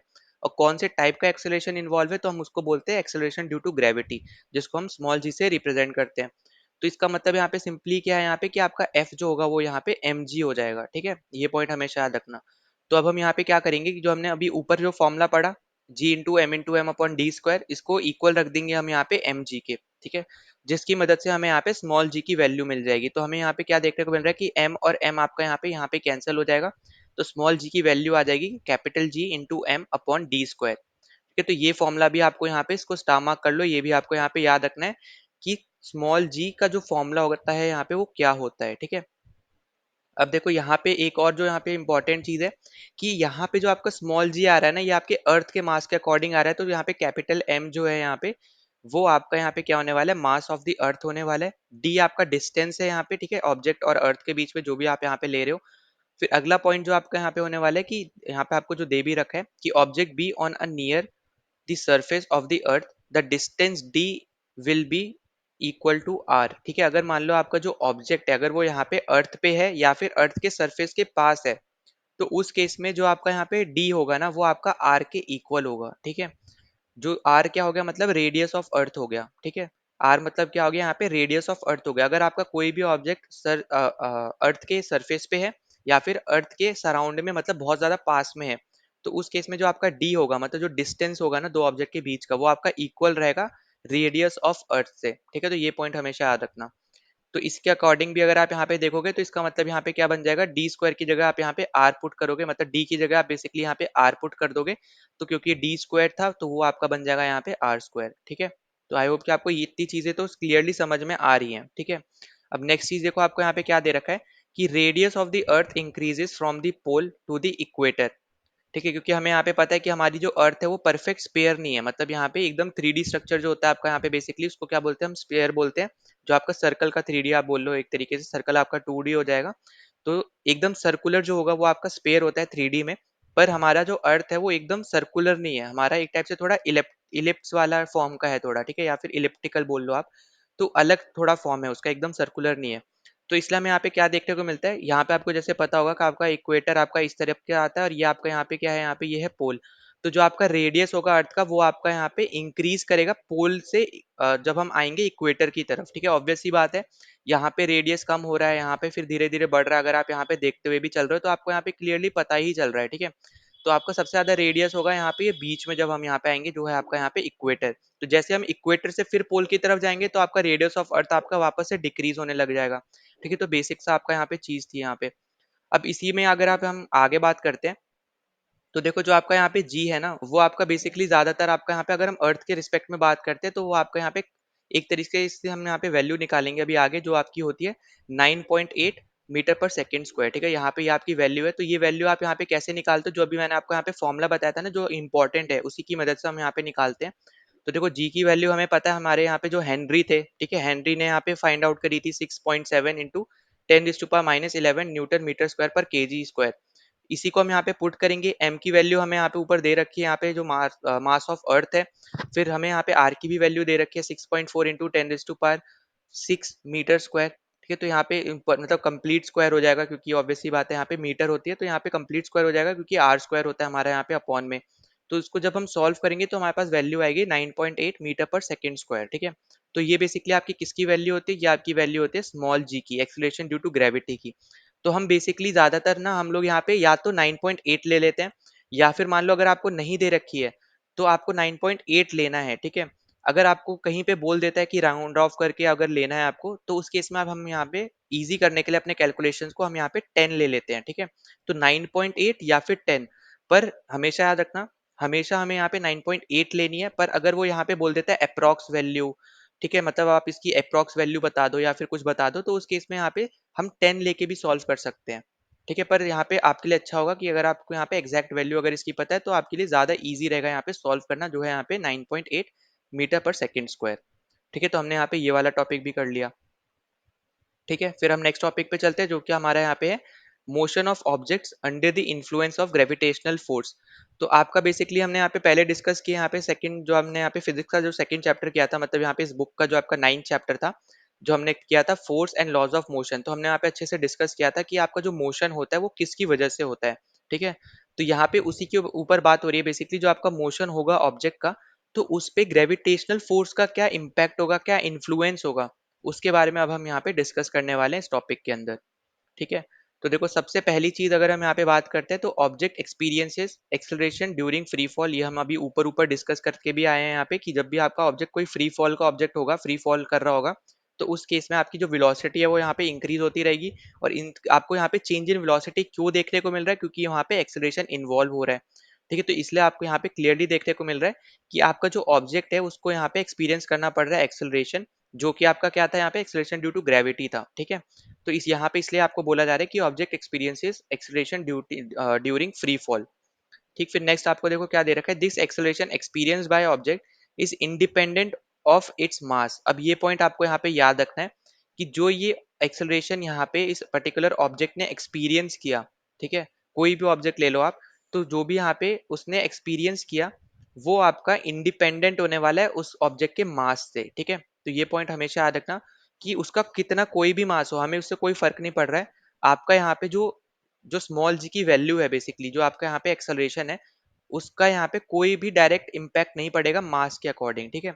तो मास आपका कुछ भी हो, उससे कोई फर्क नहीं पड़ेगा, क्योंकि आपका जो एक्सेलरेशन है वो आपका इंडिपेंडेंट है यहाँ पे ऑब्जेक्ट के मास से, ठीक है। तो ये पॉइंट हमेशा याद रखना। फिर नेक्स्ट चीज आपकी यहाँ पे दे रखे, this means that all object hollow और सॉलिड बिग और small should fall at the same rate, ठीक है। मतलब यहाँ पे आप कोई भी ऑब्जेक्ट ले लो, ठीक है, बड़ा ऑब्जेक्ट ले लो, छोटा ऑब्जेक्ट ले लो, ठीक है, कोई भी किसी तरीके का ऑब्जेक्ट ले लो, आपका हर एक ऑब्जेक्ट सेम रेट से आपका यहाँ पे फॉल होगा, ठीक है, क्योंकि आपका यहाँ पे मास से कोई लेना देना नहीं है यहाँ पे स्मॉल जी का, ठीक है। तो आई होप कि आपको ये चीज समझ में आ रही है। अब उसके बाद अगर हम यहाँ पे आगे बात करते हैं, तो देखो यहाँ पे आपको क्या दे रखा है, as g is constant near the earth. अब कॉन्स्टेंट अभी हमने ऊपर डिस्कस किया, ठीक है, constant near the earth, all the equations of the uniform accelerated motion of objects become valid with acceleration a replaced by g. अब इसका मतलब क्या है यहाँ पे, जैसे अभी हमने ऊपर डिस्कस किया था, एफ ए क्या था आपका, एम ए था, ठीक है। अब ए यहाँ पे हम जब जब भी हम यहाँ पे ग्रेविटेशन के रिस्पेक्ट में बात करेंगे, तो उस केस में आपका यहाँ पे ये क्या बन जाएगा, m इंटू जी बन जाएगा। अब जी क्या है यहाँ पे, एक्सेलरेशन ड्यू टू ग्रेविटी है, मतलब यहाँ पे ये है एक्सेलरेशन ही, पर हम इसको डिनोट कैसे कर रहे हैं, जी से कर रहे हैं, ठीक है। तो एक्सेलरेशन ड्यू टू ग्रेविटी है, तो इसलिए हम यहाँ पे 9.8 जो हमारी वैल्यू आई है वो हम स्मॉल जी की लेके चलेंगे, ठीक है। हम एक्सेलरेशन ए लिख के नहीं करेंगे, क्योंकि हम इसको यहाँ पे डिनोट जी से कर रहे हैं, तो हम यहाँ पे एम जी ले लेंगे, ठीक है। तो यही चीज आपको यहाँ पे बोली जा रही है। अगर जहां जहाँ पे जैसे आपको यहाँ पे जो इक्वेशन है, अगर आपको पता है, हमने ऑलरेडी डिस्कस किया हुआ है, तो यहाँ जहाँ पे आपको ए दिख रहा है ना, यहाँ पे तीनों ही इक्वेशंस में, उन हर जगह पे आप यहाँ पे स्मॉल जी डाल सकते हो, ठीक है। जब भी हम इस पर्टिकुलर केस की बात करेंगे तब, ठीक है, हमेशा डाल के नहीं चलना है। जब भी हम इस पर्टिकुलर केस की बात करेंगे, ग्रेविटेशन वाली चीज की बात करेंगे, तभी हम यहाँ पे एक को जी से रिप्लेस करेंगे, ठीक है। और स्मॉल जी से रिप्लेस करना, कैपिटल जी से मत करना, दोनों में बहुत फर्क है, ठीक है ना। उसके बाद अगर हम यहाँ पे बात करें, तो यू और वी आपको पहले ही बता चुका हूँ, यहाँ पे इनिशियल फाइनल वेलोसिटी हम बोलते हैं, ऐसा आपका डिस्टेंस होता है, टी आपका टाइम होता है, हम पहले ही पिछले 2 चैप्टर्स में डिस्कस करते हुए आ ही रहे हैं। फिर नेक्स्ट आपको यहाँ पे क्या दे रखा है, अच्छा हाँ, अब ये देखो, ये हम पहले भी डिस्कस कर चुके हैं, वापस से आपको समझा दे रहा हूँ। ए जो है आपका मतलब एक्सेलरेशन जो है, ठीक है, अगर हम यहाँ पे ए से ही मैं चलो यहाँ पे लिख के बता दे रहा हूँ, तो जो आपका ए है बेसिकली वो आपका पॉजिटिव भी हो सकता है और आपका यहाँ पे नेगेटिव भी हो सकता है, ठीक है। यहाँ पे आपको दिख भी रहा होगा कि a to be positive when it is in the direction of the velocity. मतलब अगर आपका यहाँ पे जो ए है ना, अगर आपका ये पॉजिटिव है, तो वो पॉजिटिव आपका कब होगा, जब आपका वो वेलोसिटी की डायरेक्शन में होगा। अगर मान लो वेलोसिटी की डायरेक्शन यहाँ पे ये है, तो आपका ए की भी डायरेक्शन यहाँ पे यही होनी चाहिए, ठीक है। अब नेगेटिव कब हुआ, जब वो यहाँ पे आपका अपोजिट डायरेक्शन में होगा वेलोसिटी के, ठीक है। तो यहाँ पे किस डायरेक्शन में होगा, आपका अपोजिट डायरेक्शन में होगा, वेलोसिटी की जो भी डायरेक्शन होगी उसके अपोजिट डायरेक्शन में होगा, ठीक है। आई होप कि आपको अभी चीजें समझ में आ गई हो। और हमने यहाँ पे पहले भी डिस्कस की हुई है ये सब चीजें, आपको यहाँ पे क्लियरली समझ में भी आ रही होंगी, जो हमने पिछले क्वेश्चंस में डिस्कस किया, पिछले चैप्टर के क्वेश्चंस में। तो कैपिटल जो आपका बेसिकली स्मॉल ए है यहाँ पे एक्सेलरेशन, अगर आपका कभी भी नेगेटिव आता है, तो यहाँ पे आप डी एक्सेलरेशन कर रहे होते हो, ठीक है। मतलब आप यहाँ पे जहाँ पे भी फोर्स लग रही होती है उसके अपोजिट साइड में आप यहाँ पे अपना एक्सेलरेशन लगा रहे होते हो। जैसे आपने आपकी कार चल रही है, आपकी कार चलती जा रही है और आपने यहाँ पे एकदम से ब्रेक लगाया, तो जो ब्रेक आप लगा रहे हो ना वो अपोजिट साइड में लगा रहे हो, तभी आपकी वो कार रुक रही है। अगर आप यहाँ पे ब्रेक ना लगा के अगर आप रेस दे दो, तो रेस आपकी बेसिकली आपकी जो कार की स्पीड है उसको और ज्यादा तेज कर देगी, ठीक है। तो मतलब वो कार की स्पीड की तरफ लग रहा है यहाँ पे। तो दोनों ही बेसिकली आप एक्सेलरेशन काउंट कर सकते हो। रेस के टाइम में आपका जो एक्सेलरेशन है वो आपका कार के साथ है, और स्टॉप करते टाइम जो ब्रेक का एक्सेलरेशन है वो आपका अपोजिट में है, तभी आपकी जो कार है वो यहाँ पे स्टॉप हो रही है, ठीक है। हम अच्छे से डिस्कस कर चुके हैं पिछले दोनों चैप्टर्स में ये सब। उसके बाद आपको यहाँ पे एग्जांपल्स दे रखे हैं, ठीक है। तो यहाँ पे ये सब चीज़ हम नेक्स्ट वीडियो में सॉल्व करेंगे। फिर क्वेश्चंस आपको दे रखे हैं। अब नाउ नेक्स्ट टॉपिक आपका यहाँ पे आ जाता है मास। अब देखो यहाँ पे मास अलग है और वेट अलग है, इसलिए आपको दोनों ही अलग तरीके से समझाए भी गए हैं, ठीक है। तो यहाँ पे आपको याद रखना है, क्योंकि इस ये जो क्वेश्चंस है ना आपको सीडीएस में बहुत इजीली आपको फंसा सकते हैं, ठीक है। तो इसलिए आपको हमेशा याद रखना है कि मास हमेशा अलग चीज रहेगी और वेट से हमेशा अलग चीज रहेगी, ठीक है। मास और वेट दोनों अलग है, ठीक है। अब देखो यहाँ पे अगर अगर आप यहाँ पे देखते हो तो आपको क्या दे रखा है।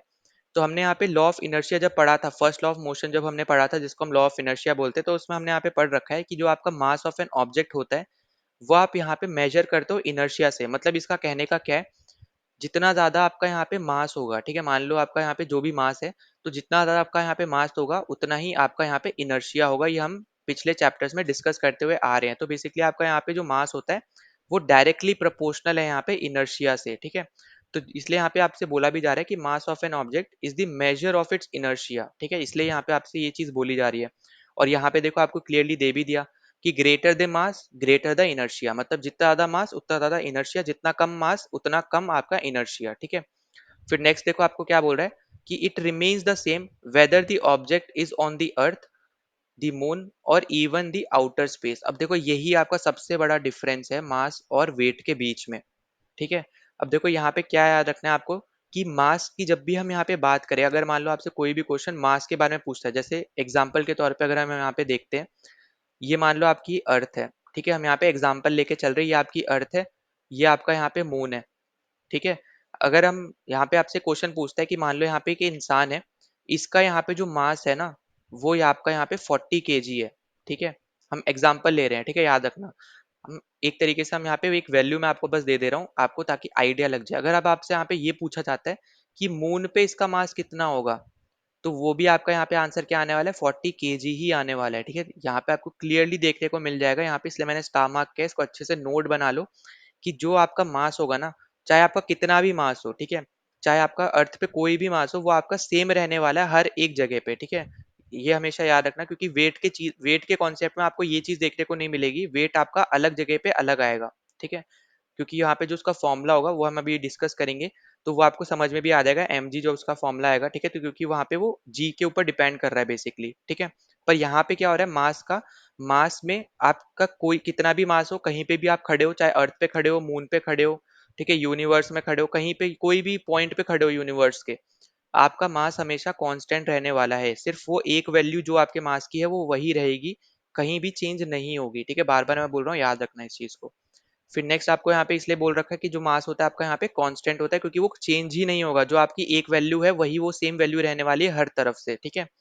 फिर नेक्स्ट चीज आपको यहाँ पे क्या रखनी है कि यहाँ पे ये कहीं भी चेंज नहीं होता है, कभी भी आप कोई भी प्लेस से कोई भी प्लेस पे चले जाओ, पानी में चले जाओ, धरती के ऊपर चले जाओ, नीचे चले जाओ, आसमान में चले जाओ, कहीं चले जाओ, आपका मास सेम रहेगा, ठीक है। कोई प्लेनेट दूसरे प्लेनेट पे चले जाओ, या फिर मून पे चले जाओ, ठीक है, कोई सैटेलाइट पे चले जाओ, आपका मास हमेशा सेम रहेगा, ठीक है। फिर नेक्स्ट आपका यहाँ पे आ जाता है वेट। अब देखो यहाँ पे हम ये चीज बार बार डिस्कस करते आ रहे हैं, अर्थ आपका यहाँ पे अट्रैक्ट करता है हर एक ऑब्जेक्ट को, ठीक है, तो यहाँ पे बेसिकली जो फोर्स की बात हो रही है, फोर्स का हमने यहाँ पे पहले भी डिस्कस कर रखा है। फोर्स आपका किसके ऊपर डिपेंड करता है? तो वो आपका यहाँ पे मास के ऊपर डिपेंड करता है ऑब्जेक्ट के, और एक्सेलरेशन के ऊपर डिपेंड करता है। इसलिए आपका यहाँ पे जो फॉर्मूला बनता है वो आपका क्या बनता है? F equals to M A बनता है। ठीक है, तो F equals to mass into acceleration बनता है। अब यहाँ पे जब ये फॉर्मूला बना, इससे आपको एक और चीज समझ में आ रही है कि आपका जो एफ होगा वो आपका डायरेक्टली प्रोपोर्शनल होगा एम के, और एफ आपका जो है वो डायरेक्टली प्रोपोर्शनल होगा ए के भी। ठीक है, तो दोनों से ही बेसिकली आपका ये डायरेक्टली प्रोपोर्शनल होगा। ठीक है, अब यहाँ पे जब हम बात करेंगे यहाँ पे एक्सेलरेशन ड्यू टू ग्रेविटी के केस में, तो उस केस में हमने यहाँ पे पहले भी डिस्कस किया कि आपका यहाँ पे जो ए होता है उसको हम रिप्लेस कर देते हैं यहाँ पे जी से। तो आपका अब यहाँ पे फॉर्मूला क्या बनेगा? अब आपका यहाँ पे ये फॉर्मूला बनेगा। ठीक है, कि F equals to M into G, mass into acceleration due to gravity. ठीक है, अब आपका यहाँ पे ये फॉर्मूला बनेगा, और यही आपका क्या होता है यहाँ पे? यही होता है आपका यहाँ पे वेट। ठीक है, तो वेट आपका एक टाइप का फोर्स होता है। ठीक है, ये भी पॉइंट हमेशा याद रखना कि वेट आपका एक तरीके का फोर्स होता है जिसको हम डब्ल्यू से डिनोट करते हैं। ठीक है, तो यहाँ पे ये सब चीजें आप यहाँ पे लिखी हुई हैं, ये सब आप पढ़ सकते हो। साथ ही साथ इसकी एसआई यूनिट भी आपकी यहाँ पे न्यूटन ही होती है। ठीक है, तो इससे आपको एक और चीज पता चल रही है कि यहाँ पे ये आपका फोर्स ही होता है, क्योंकि फोर्स की भी एसआई यूनिट क्या होती है? न्यूटन होती है, तो इसकी भी यहाँ पे न्यूटन है।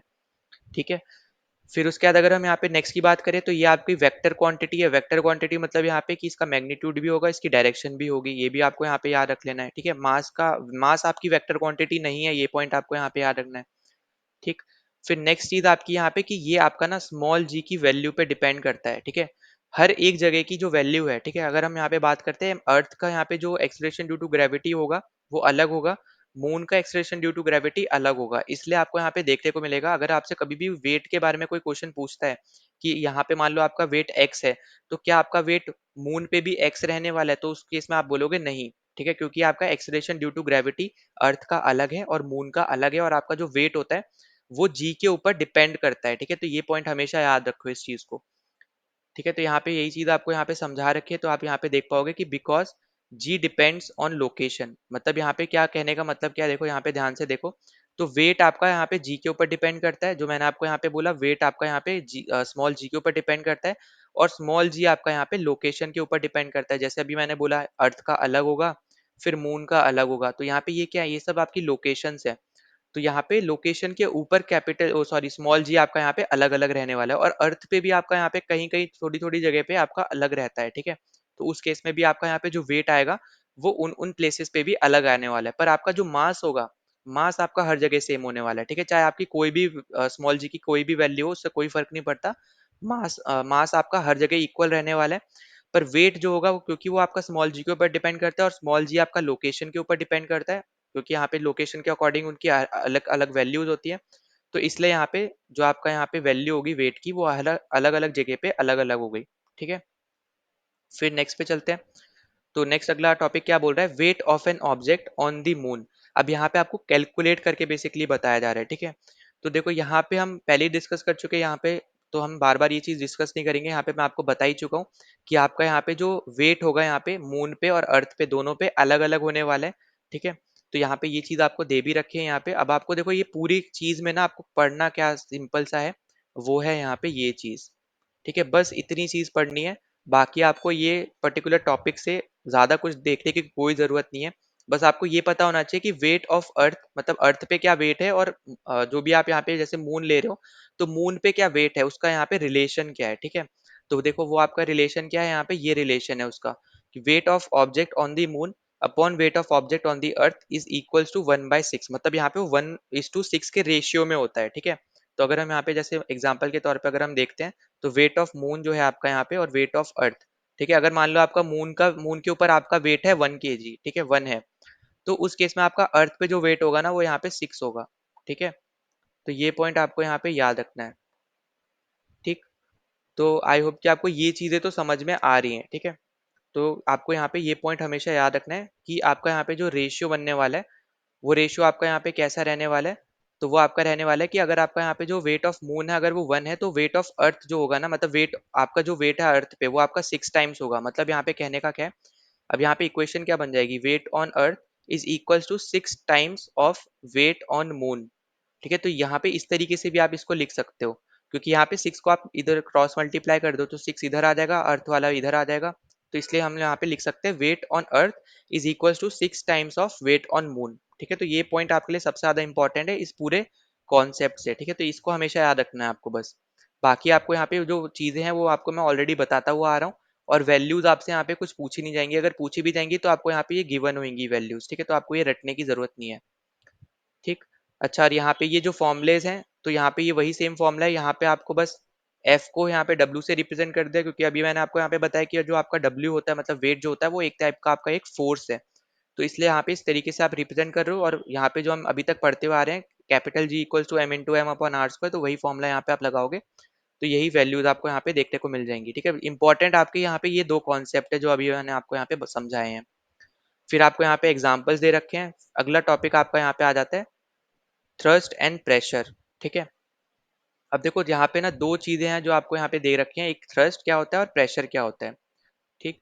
अब देखो थ्रस्ट की अगर हम यहाँ पे बात करें, ऊपर अगर हम यहाँ पे चलते हैं, तो थ्रस्ट आपका क्या होता है, नेट फोर्स होती है एक पर्टिकुलर डायरेक्शन की तरफ। जो भी आप यहाँ पे फोर्स लगा रहे हो ना, टोटल फोर्स जो आप यहाँ पे लगा रहे हो एक पर्टिकुलर डायरेक्शन पे, तो हम उसको क्या बोलेंगे यहाँ पे, उसको हम बोलेंगे यहाँ पे थ्रस्ट, ठीक है? फिर प्रेशर किसको बोलेंगे, प्रेशर हम उसको बोलेंगे, जैसे हम आपको यहाँ पे प्रेशर का फॉर्मूला पता हो अगर, तो पी को हम यहाँ पे प्रेशर को हम पी से डिनोट कर रहे हैं, कैपिटल पी से, और प्रेशर का फॉर्मूला होता है फोर्स अपॉन एरिया, ठीक है? तो इसलिए आपको यहाँ पे अगर आप देखोगे तो यहाँ पे आपको दे रखा है फोर्स पर यूनिट एरिया, मतलब यहाँ पे क्या है, ये फॉर्मूला ही बेसिकली आपको बताया जा रहा है कि प्रेशर होता है आपका फोर्स अपॉन एरिया, ठीक है? तो यहाँ पे देखो कहने का मतलब क्या, आपको यहाँ पे दो सिनेरियोज दे रखे हैं। तो इस केस में अब हम यहाँ पे समझेंगे इन चीज को। तो जैसे फर्स्ट सिचुएशन आपको यहाँ पे क्या दे रखी है, एक बोर्ड दे रखा है, वहां पे आप पिन आप यहाँ पे पुट कर रहे हो, ठीक है? मतलब आप यहाँ पे उसको लगा रहे हो, पिन को लगा रहे हो, ठीक? तो यहाँ पे अगर आप देखोगे, इस केस में अगर आप यहाँ पे डिस्कस करते हैं अगर हम इसको, देखो आपको क्या दे रखा है कि you wish to fix a poster on the bulletin board as shown is 10.3 figure, ठीक है? तो do this task you will have to press drawing pin with your thumb. You apply a force on the surface area of the head of the pin. This force is directly perpendicular to the force area on the board. This force act on a smaller area as the tip of the pin. तो basically यहाँ पे देखो क्या बोला जा रहा है, आप यहाँ पे जो फोर्स लगा रहे हो ना, वो इस पिन के टिप पे लगा रहे हो। जैसे मान लो यहाँ पे ये पिन है, कुछ इस तरीके से आपका यहाँ पे ये ऊपर का एरिया होता है पिन के, तो जो आप यहाँ पे फोर्स लगा रहे हो ना, वो बस आप इतनी सी एरिया में लगा रहे हो, ठीक है? यहाँ पे बाकी जगह पे नहीं लगा रहे हो, बस इतनी सी एरिया में ही लगा रहे हो। तो आपसे यहाँ पे बस ये चीज सिचुएशन पहली आपसे यहाँ पे ये बोल रही है, ठीक है? अगली सिचुएशन आपसे देखो क्या बोल रही है, अगली सिचुएशन बोल रही है, जैसे हम यहाँ पे सैंड की बात कर रहे हैं, ठीक है? जैसे मान लो यहाँ पे आपका ये सैंड है, ठीक? अब यहाँ पे कोई एक इंसान खड़ा हुआ है, ठीक है? तो यहाँ पे जो इसका फोर्स लग रहा है ना, वो इसके सिर्फ पैरों पे लग रहा है, ठीक है? पैर पे ऊपर लग रहा है, मतलब पैर यहाँ पे बेसिकली उस सैंड पे फोर्स लगा रहे हैं। अगर आप यहाँ पे देखो, तो your feet go dip deep into the sand, now lie down on your, मतलब यहाँ पे देखो पहले ही दो सेंटेंस में बेसिकली यहाँ पे you stand on loose sand, your feet go deep in the sand. जब आप यहाँ पे खड़े होते हो सैंड पे, तब आप देखते हो कि आपके यहाँ पे जो पैर है ना, वो सैंड के अंदर धस जाते हैं, मतलब थोड़े बहुत आपके यहाँ पे धस जाते हैं, ठीक? तो दूसरा आपको यहाँ पे क्या बोल रहा है कि now lie down on the sand, you will find that your body will not go that deep in the sand. मतलब यहाँ पे कहने का क्या है, मान लो यहाँ पे अब ये पर्सन जो है, वो यहाँ पे अब लेटा हुआ है, ठीक है? अब लेटे हुए केस में यहाँ पे जैसे आपको दिख रहा है कि यहाँ पे सिर्फ इसने पैर रखे, तो इसके पैर जो है यहाँ पे उस सैंड के नीचे चले गए, मतलब सैंड के अंदर दब गए। पर यहाँ पे जब वो सेम पर्सन जब लेटेगा, तो वो यहाँ पे अब देखता है कि उसकी बॉडी सैंड के नीचे नहीं गई। वो आपका यहाँ पे क्यों नहीं गया? क्योंकि आपका यहाँ पे जो कॉन्सेप्ट यूज होता है वो है आपका यहाँ पे प्रेशर फोर्स अपॉन एरिया का, ठीक है? तो यहाँ पे जो सेकंड सिचुएशन में बेसिकली आपका जो कॉन्सेप्ट यूज हो रहा है वो है आपका यहाँ पे फोर्स अपॉन एरिया का कॉन्सेप्ट। कि यहाँ पे देखो इसका मतलब यहाँ पे क्या है, अगर हम यहाँ पे ए को मान लो आप इस साइड ले आते हो, ठीक है? तो इसका कहने का मतलब क्या है कि आप जितना ज्यादा फोर्स लगाओगे ना, एरिया आपका उतना ज्यादा रहेगा, ठीक है? अगर कम, मतलब एरिया अगर आप कम, आपका एरिया अगर कम है, ठीक है, तो आपका यहाँ पे फोर्स भी आपको यहाँ पे कम लगेगा, ठीक है? अब इसको समझाने का इजी तरीका अभी मैं आपको यहाँ पे समझा भी दूंगा, ठीक है? तो ज्यादा भी मतलब परेशान मत होना, यहाँ पे बस इतनी सी चीज याद रख लो। यहाँ पे एक इंसान खड़ा हुआ था, सैंड पे खड़ा हुआ था, कोई बीच पे गया था, सैंड पे खड़ा है। तो जब उसने पैर, बस पैर रखे उसने जब सैंड पे, तो उसके पैर जो है यहाँ पे जो सैंड है उसके अंदर चले गए। पर वही सेम इंसान जब वो यहाँ पे लेटा हुआ है, तब उसका यहाँ पे जो पूरा शरीर है वो अब यहाँ पे सैंड पे नहीं गया, वो आपका यहाँ पे ऊपर ही लेटा हुआ है, ठीक है? कुछ भी पार्ट उसका सैंड के अंदर नहीं गया। तो अब आपको यहाँ पे क्या देखने को मिलेगा यहाँ पे बेसिकली, कि यहाँ पे जो वेट है आपका यहाँ पे, ठीक है, वेट आपका एक तरीके का फोर्स हम बार बार डिस्कस करते हुए आ रहे हैं, और ये आपका वर्टिकली डाउनवर्ड डायरेक्शन में लगता है, ठीक है? तो ये भी पॉइंट आपको यहाँ पे हमेशा याद रखना है। अब जैसे इस केस में अगर हम यहाँ पे बात करें, तो इसका वेट बस इस दो जहाँ पे ये खड़ा हुआ है ना पैर लगा के, मतलब पैर ही क्योंकि यहाँ पे लग रहे हैं उसके सेंट से, तो पूरा वेट यहाँ पे इन दोनों पैर पे लग रहा है, ठीक है। पर जब यहाँ पे वो लेटा हुआ है ना, तो अब ये जो वेट है यहाँ पे वो डिस्ट्रीब्यूट हो गया इसके पूरे शरीर पे, ठीक है। तो यहाँ पे अब यहाँ पे क्या हो रहा है कि अब इसको जो वेट लग रहा है वो अब यहाँ पे कम लग रहा है। अब यहाँ पे क्या था, ये सिर्फ दो ही पॉइंट थे इसके, तो जो पूरा वेट था इसका शरीर का वो यहाँ पे सिर्फ इन दो पॉइंट्स पे जा रहा था। तो इसलिए यहाँ पे इसके पैर जो थे यहाँ पे उस इस सैंड के अंदर दब गए थे। पर यहाँ पे क्या हो रहा है, जब ये लेटा हुआ है कि अब ये पूरे शरीर पे, मतलब मान लो ये उल्टा करके लेटा है, पीछे से लेटा है, पीठ के बल लेटा है, तो उस केस में इसके पीठ पैर जो यहाँ पे नीचे की तरफ है, ठीक है। तो यहाँ पे उनके अगर उनके अकॉर्डिंग हम बात करते हैं, जो अब यहाँ पे इसका जो वेट है बेसिकली अब वो इक्वली डिसबैलेंस नहीं है, वो अब इक्वली डिस्ट्रीब्यूटेड है, ठीक है। तो अब इसकी वजह से यहाँ पे आप देख रहे हो कि यहाँ पे अब वो है, वो आपका पूरी तरीके से दब नहीं रहा है, ठीक है, नीचे जमीन पे। उसके बाद अगर हम आगे बात करते हैं तो यहाँ पे आपको दे ही रखा है कि फोर्स आपका यहाँ पे परपेंडिकुलर एक्ट करता है सरफेस पे, ठीक है। तो यहाँ पे आपको क्लियरली दिख ही रहा है यहाँ पे परपेंडिकुलर एक्ट कर रहा है। फिर force acting on the object perpendicular to the surface is called thrust, ठीक है। तो यहाँ पे इस पर्टिकुलर केस में अगर हम बात करते हैं तो इसको हम क्या बोलते हैं, यहाँ पे थ्रस्ट बोलते हैं, ठीक है। तो ये पॉइंट आपको यहाँ पे याद रखना है। फिर नेक्स्ट चीज देखो आपको क्या दे रखी है, effect of forces of the same magnitude on the different areas are different. मतलब देखो अगर आप यहाँ पे क्लियरली देखो तो यहाँ पे आपका थ्रस्ट का कॉन्सेप्ट हो गया, यहाँ पे आपका प्रेशर का कॉन्सेप्ट हो गया। अब यहाँ पे देखो आपको क्लियरली दिख रहा है यहाँ पे जो इसका फोर्स लग रहा है वो यहाँ पे बस इन छोटे छोटे एरियाज पे लग रहा है जहाँ पे भी उसने पैर रखा है, ठीक है। पर यहाँ पे जो लग रहा है, अब यहाँ पे इसका क्या हो रहा है, यहाँ पे इसने एरिया बढ़ा लिया अपना, है ना। अगर आप देखो ये उल्टा जब लेटा है तो इसने इसके शरीर से जो भी यहाँ पे पार्ट कवर हुआ वो पूरा यहाँ पे क्या हो गया, एरिया हो गया। तो अब इसने यहाँ पे अपना एरिया बढ़ा लिया है। तो इन दोनों केस में जो यहाँ पे फोर्स लगेगा ना वो यहाँ पे अलग अलग लगने वाला है। तो इसलिए हम यहाँ पे देख रहे हैं कि उसका जो पैर होता है वो जमीन के नीचे चला गया, मतलब सैंड के नीचे चला गया। पर वो कंप्लीटली जब लेटा हुआ है तब वो कंप्लीट यहाँ पे वो नीचे नहीं गया है, ठीक है। तो ये बेसिकली क्या हो गया यहाँ पे कि हर एक जो फोर्स होगा ना वो आपका डिफरेंट होगा एरिया के अकॉर्डिंग, पर आपका थ्रस्ट क्या होने वाला है, सेम होने वाला है, ठीक है। उसके बाद हम अगले पे बात करते हैं। यहाँ पे आगे आपको क्या दे रखा है, तो प्रेशर का आपको यहाँ पे फॉर्मूला दे रखा है, ठीक है। यहाँ पे थ्रस्ट अपॉन एरिया, इसी को आप यहाँ पे फोर्स अपॉन एरिया भी लिख सकते हो, ठीक है। थ्रस्ट आपका एक तरीके से फोर्स की बात हो रही है बेसिकली, ठीक है। तो आप इसको क्या लिख सकते हो, आप इसको फोर्स अपॉन एरिया लिख सकते हो, ठीक है। तो उसके बाद आपको यहाँ पे अगला दिख रहा होगा एसआई यूनिट, तो इसकी एसआई यूनिट होती है यहाँ पे न्यूटन पर मीटर स्क्वायर, ठीक है। तो ये भी आपको यहाँ पे याद रखना है। साथ ही साथ इसकी एक और यूनिट होती है वो है यहाँ पे इसकी पास्कल। तो ये दोनों चीज आपको यहाँ पे याद रखनी है। और इसको पास्कल को हम किस तरीके से डिनोट करते हैं, तो हम यहाँ पे पी कैपिटल में और ए स्मॉल, तो इस तरीके से भी हम यहाँ पे इसको लिखते हैं, ठीक है। तो ये दोनों इसकी यहाँ पे एसआई यूनिट है, न्यूटन पर मीटर स्क्वायर, और एक है आपकी यहाँ पे पास्कल, ठीक है। तो पास्कल को ही आप बेसिकली यहाँ पे ऐसा मान लो कि पास्कल को ही यहाँ पे लिखा जा रहा है न्यूटन पर मीटर स्क्वायर में, ठीक है। तो इस तरीके से आप इसको याद रख सकते हो, ठीक है। और ये आपका यहाँ पे एक साइंटिस्ट है, उनके नाम के ऊपर बेसिकली यहाँ पे इन्होंने यूनिट का नाम दिया हुआ है, ठीक। फिर उसके बाद नेक्स्ट अगर हम यहाँ पे बात करते हैं आगे, आपको क्या देखने को मिलेगा यहाँ पे कि same force acting on a smaller area exerts a larger pressure. अब इसका मतलब क्या है, जैसे अभी मैंने यहाँ पे बात भी करी थी कि यहाँ पे जो आपका इंसान खड़ा हुआ है, तो यहाँ पे जो आपका एरिया लग रहा है ना वो बस इन दो पैरों पे लग रहा है जहाँ पे भी वो इंसान खड़ा हुआ है। तो इस केस में आपका जो प्रेशर लग रहा है ना वो यहाँ पे हाई है, ठीक, हाई प्रेशर लग रहा है।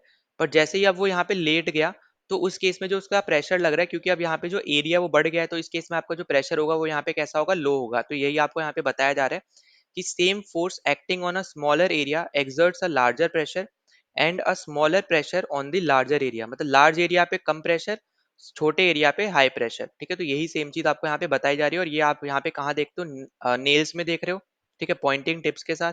नाइफ्स में देख रहे हो, बिल्डिंग में देख रहे हो, जो आप यहाँ पे ज्यादा बड़े जो बिल्डिंग्स होती है उसकी वाइड फाउंडेशंस वगैरह होती है, ठीक है, बनने से पहले जो आप यहाँ पे नीचे फाउंडेशन खड़ी करते हो। फिर नेक्स्ट आपको यहाँ पे क्या टॉपिक दे रखा है, प्रेशर इन फ्लूइड्स। तो जो आपके फ्लूइड्स होते हैं उनमें आपके यहाँ पे क्या क्या अलग प्रेशर्स होते हैं, अब हम उसके बारे में डिस्कस करने वाले हैं। तो देखो अब हम यहाँ पे जो डिस्कस करेंगे, तो जो बेसिकली यहाँ पे फ्लूइड होते हैं, तो फ्लूइड आपके हर टाइप के लिक्विड्स होते हैं और हर टाइप की आपकी गैसेज होती हैं, ठीक है। तो उनको हम यहाँ पे फ्लूइड्स बोलते हैं। फिर अगली चीज आपको दे रखी है, solid exerts pressure on a surface due to its weight. अब जब हम यहाँ पे सॉलिड की बात करेंगे ना, तो सॉलिड जो यहाँ पे प्रेशर डालता है वो आप देखोगे कि वो उसका जितना वेट होगा उसके अकॉर्डिंग वो प्रेशर डालेगा, ठीक है। तो यही चीज आपको दे रखी है, solid exerts pressure on a surface due to its weight. Weight के अकॉर्डिंग वो यहाँ पे अपना प्रेशर डालता है, ठीक है, वो जो सॉलिड होगा। फिर नेक्स्ट आपको देखो क्या दे रखा है, similarly fluids have weight and they also exert pressure on the base and walls of the container in which they are enclosed। मतलब यहाँ पे कहने का क्या है, जो फ्लूइड होते हैं उनके पास भी वेट होता है, ठीक है। ऑब्वियस सी बात है, यहाँ पे लिक्विड गैस की बात हो रही है तो इन दोनों के पास भी क्या होता है, वेट होता ही है। तो इसलिए यहाँ पे हम देखते हैं कि ये भी यहाँ पे जिस भी कंटेनर में वो यहाँ पे रहेंगे वो भी आपके यहाँ पे प्रेशर डालते रहते हैं, ठीक है। तो ये पॉइंट बस आपका सिंपल सा पॉइंट है, यही आपको यहाँ पे याद रखना है। अगर आपसे कोई पूछता है कि क्या फ्लूइड प्रेशर डालते हैं, तो आपका आंसर क्या होगा, हाँ डालते हैं। आपका यहाँ पे क्योंकि जो आपके सॉलिड्स होते हैं वो आपके वेट के अकॉर्डिंग प्रेशर डालते हैं, और यहाँ पे जो फ्लूइड है क्योंकि उनके पास भी वेट होता ही है, तो इसलिए हम यहाँ पे डायरेक्टली ये बोल सकते हैं कि फ्लूइड भी आपके यहाँ पे जिस भी कंटेनर में होंगे वो यहाँ पे अपना यहाँ पे जो प्रेशर है वो यहाँ पे डालेंगे, ठीक है। तो ये पॉइंट बस आपको यहाँ पे याद रखना है, ठीक है। फिर नेक्स्ट अपना यहाँ पे आ जाता है बायोएंसी। अब यहाँ पे अगर हम बायोएंसी की बात करते हैं तो बायोएंसी में आपने यहाँ पे देखा होगा कि यहाँ पे जो स्विमर्स होते हैं, ठीक है, तो स्विमर का कॉन्सेप्ट आपका यहाँ पे इसकी मदद से आप यहाँ पे देख पाओगे। जैसे आपको दे भी रखा है कि have you ever had a swim in a pool and felt lighter.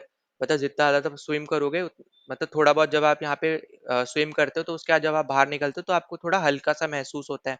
वो क्यों होता है, यहाँ पे ये बात हो रही है, ठीक है। फिर आपसे यहाँ पे बोला जा रहा है कि have you ever drawn water from a well and felt that a bucket of the water is heavier when it is out of the water. मतलब यहाँ पे बोला जा रहा है कि जैसे ही जब आप यहाँ पे पानी डाल रहे हो, जैसे यहाँ पे फॉर एग्जांपल यहाँ पे जो दे रखा है, मान लो यहाँ पे ये वेल है, ठीक है। अब यहाँ पे इसके अकॉर्डिंग ना गांव में अगर आप देखो तो यहाँ पे ना एक बाल्टी लगी होती है साथ ही साथ, ठीक है, और यहाँ पे पानी है वेल के अंदर, ठीक। अब जब यहाँ पे ये नॉर्मल सिर्फ और सिर्फ एक बाल्टी है तो उस केस में आप यहाँ पे देखोगे कि यहाँ पे इस बाल्टी का जो वेट है वो आपको ज़्यादा लगेगा। पर जब आप पानी के साथ देखोगे तो उस केस में आपका जो बाल्टी का वेट लगेगा वो आपको यहाँ पे कम लगेगा। तो आपने यहाँ पे यही बोला जा रहा है कि क्या आप लोगों ने यहाँ पे ये चीज़ सोची है, ठीक है। तो अगर हम इस चीज़ में अगर हम यहाँ पे बात करते हैं तो यहाँ पे आपको क्लियरली देखने को मिलेगा यहाँ पे, तो the force due to gravitational attraction of the earth acts on the bottle in the downward direction. अब देखो यहाँ पे ये बेसिकली आपको एक एक्टिविटी के थ्रू यहाँ पे समझाया जा रहा है। तो यहाँ पे आपको देखो क्या समझना है, बस इतनी सी चीज आपको यहाँ पे याद रखनी है कि यहाँ पे जब भी मान लो आप कोई एक पर्टिकुलर बॉटल ले रहे हो, ठीक है, एग्जाम्पल के तौर पे, तो यहाँ पे जो फोर्स लग रही है यहाँ पे ग्रेविटेशनल अट्रैक्शन ऑफ अर्थ के थ्रू जो आपकी यहाँ पे एक बॉटल के ऊपर लग रही है, तो वो आपकी यहाँ पे डाउनवर्ड डायरेक्शन में लगेगी।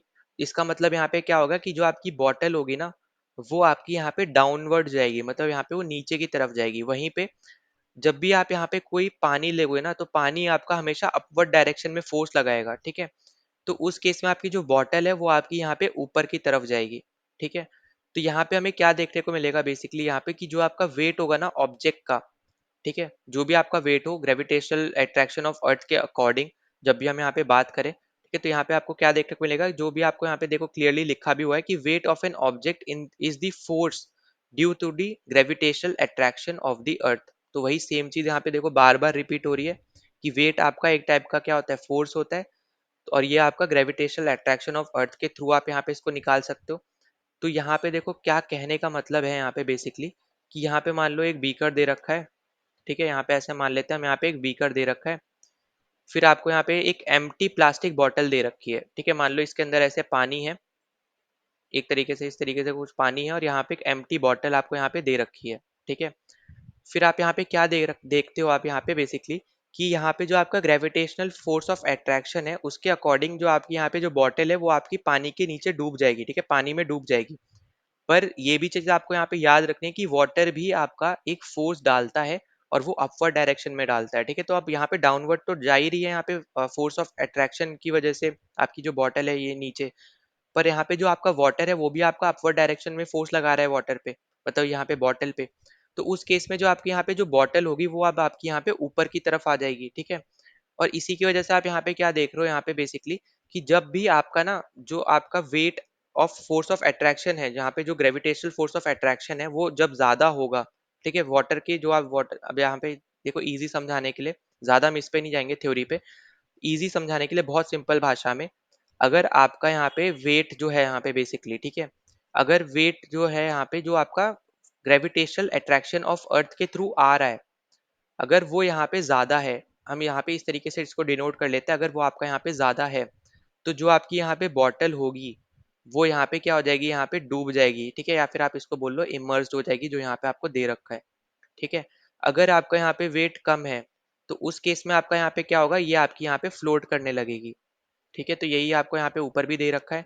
तो यहाँ पे हम ऊपर चलते हैं, यहाँ पे आप देखोगे कि water on the bottle is greater than its weight. मतलब यहाँ पे जो आपने जो हम यहाँ पे देख रहे हैं ना, जो यहाँ पे इसने फोर्स लगाई, वाटर भी है क्योंकि आपका फोर्स लगाता है अपवर्ड डायरेक्शन में, जो हम यहाँ पे अभी तक देखते हुए आ रहे हैं। तो देखो यहाँ पे ध्यान से सुनना, लास्ट पर बता रहा हूँ। एक बीकर है, ठीक है, उसमें आप कोई ऑब्जेक्ट डाल रहे हो। तो जो ऑब्जेक्ट है बेसिकली उसको दो तरफ से फोर्स लगती है, ठीक है। एक ऊपर की तरफ से लगेगी जो आपका यहाँ पे ग्रेविटेशनल फोर्स ऑफ अट्रैक्शन लगा रहा है। एक आपका वाटर लगाएगा अपवर्ड डायरेक्शन में। तो जो आपका gravitational force of attraction force लगा रहा है वो आपकी डाउनवर्ड डायरेक्शन में लगेगी, अर्थ की तरफ में। वहीं पे जो आपका वाटर लगाएगा फोर्स, वो आपकी अपवर्ड डायरेक्शन लगेगी, आसमान की तरफ, ठीक है। इस तरीके से आप यहाँ पे याद रख लो। या फिर आप इस तरीके से देख सकते हो, यहाँ पे इस तरीके से वाटर फोर्स लगाएगा, और इस तरीके से आपका अट्रैक्शन ऑफ, जो आपका फोर्स ऑफ अट्रैक्शन है वो लगाएगा, ठीक है। अब इन दोनों केस में आपका क्या होगा कि आप कैसे पता करोगे कि यहाँ पे जो आपका पानी में कोई ऑब्जेक्ट आप देखते हो कि यहाँ पे पानी में डूब जाता है, कोई नहीं डूबता है, तो आप यहाँ पे कैसे फाइंड आउट करोगे? तो उसका फाइंड आउट करने का बहुत सिंपल तरीका है। अगर आपका फोर्स ऑफ अट्रैक्शन, ठीक है, ये ऊपर वाला फोर्स, अगर आपका जो पानी वाला जो फोर्स है अगर उससे बड़ा है, जो यहाँ पे पानी बेसिकली फोर्स लगा रहा है ऊपर की तरफ, अगर वो आपका कम है और आपका ग्रेविटेशनल फोर्स ऑफ अट्रैक्शन ज्यादा है, तो उस केस में जो भी आपका ऑब्जेक्ट होगा वो यहाँ पे पानी में डूब जाएगा, ठीक है, पहली चीज। दूसरी चीज, अगर आपका जो पानी फोर्स लगा रहा है यहाँ पे ऑब्जेक्ट पे, अगर वो ज्यादा निकल के आ जाता है फोर्स ऑफ अट्रैक्शन से, तो उस केस में जो आपका यहाँ पे ऑब्जेक्ट होगा ना, वो आपका यहाँ पे फ्लोट करेगा, ठीक है।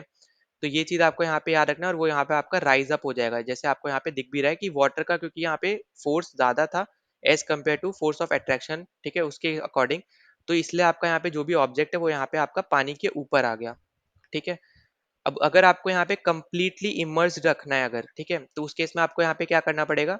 तो यहाँ पे आपको upward force of the bottle due to water must be balanced. मतलब आपको यहाँ पे जो यहाँ पे पानी फोर्स डाल रहा है ना, उसको आपको यहाँ पे किसी तरह बैलेंस करना पड़ेगा, ठीक है। तो अब उसको आप यहाँ पे किस तरीके से बैलेंस करोगे? आपको यहाँ पे अलग से एक एक्सटर्नल फोर्स लगानी पड़ेगी, ठीक है। ये भी हमने पहले भी देख चुके हैं यहाँ पे कि जैसे अब आपका जो ऑब्जेक्ट होता है मोशन में कैसे होता है, क्योंकि आप यहाँ पे एक्सटर्नल फोर्स लगाते हो। तो उसी तरीके से यहाँ पे भी अगर आपको कंप्लीटली इमर्ज करना है यहाँ पे बॉटल को, तो उस केस में आपको यहाँ पे एक्सटर्नल फोर्स लगाना ही पड़ेगा, ठीक है। फिर आगे आपको दे रखा है this force must be at least be equal to the difference between the upward force and the weight of the bottle. मतलब यहाँ पे जो डिफरेंस है आपका, जो वाटर फोर्स लगा रहा है उसमें, और आपका जो पानी में जो बॉटल पड़ी है उसका जो भी वेट है, इन दोनों चीजों में जो भी डिफरेंस है ना, एटलीस्ट उतने फोर्स आप यहाँ पे लगाओगे, तभी आपकी जो बॉटल है वो यहाँ पे डूबेगी, ठीक है। फिर नेक्स्ट आपको देखो क्या दे रखा है, the upward force exerted by the water on the bottle is known as upthrust और बायोंड फोर्स। मतलब यहाँ पे कहने का क्या है, जो बेसिकली यहाँ पे जो पानी है ना, जो पानी अपवर्ड डायरेक्शन में फोर्स लगा रहा था, उसी को हम क्या बोलते हैं? अपथ्रस्ट बोलते हैं, या फिर बायोंड फोर्स बोलते हैं। जो हम यहाँ पे बायोंसी टॉपिक पढ़ रहे हैं, वो यहाँ पे बेसिकली यही चीज है, जो पानी आपको, क्योंकि पानी भी आपके ऊपर फोर्स लगाता है, ठीक है, ये चीज हम ऑलरेडी अभी डिस्कस करते हुए आ रहे हैं।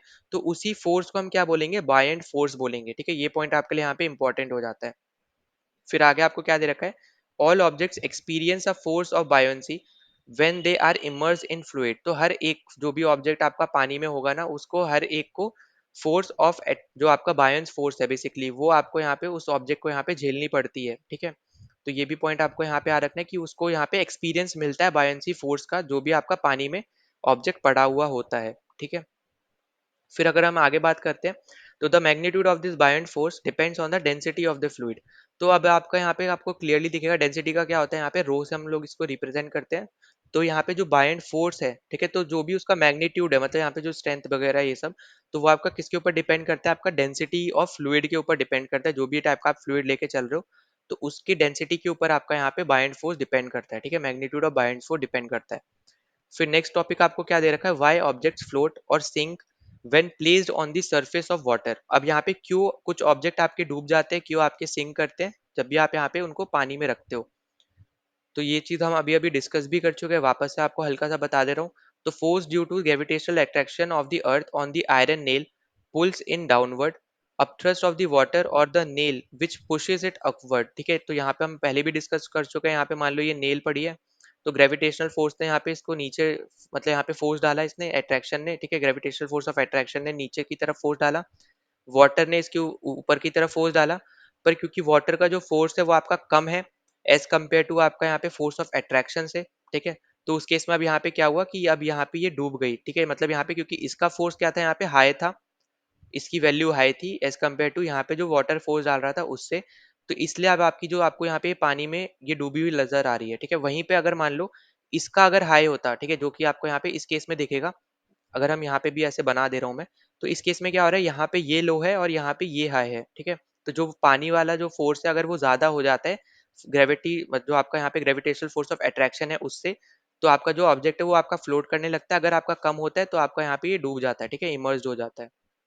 फिर यहाँ पे अब देखो ये पूरी चीज आपको छोटे से तरीके से मैं आपको समझा चुका हूँ, ठीक है। तो सिंक मतलब हो गया यहाँ पे डूबना, ठीक है।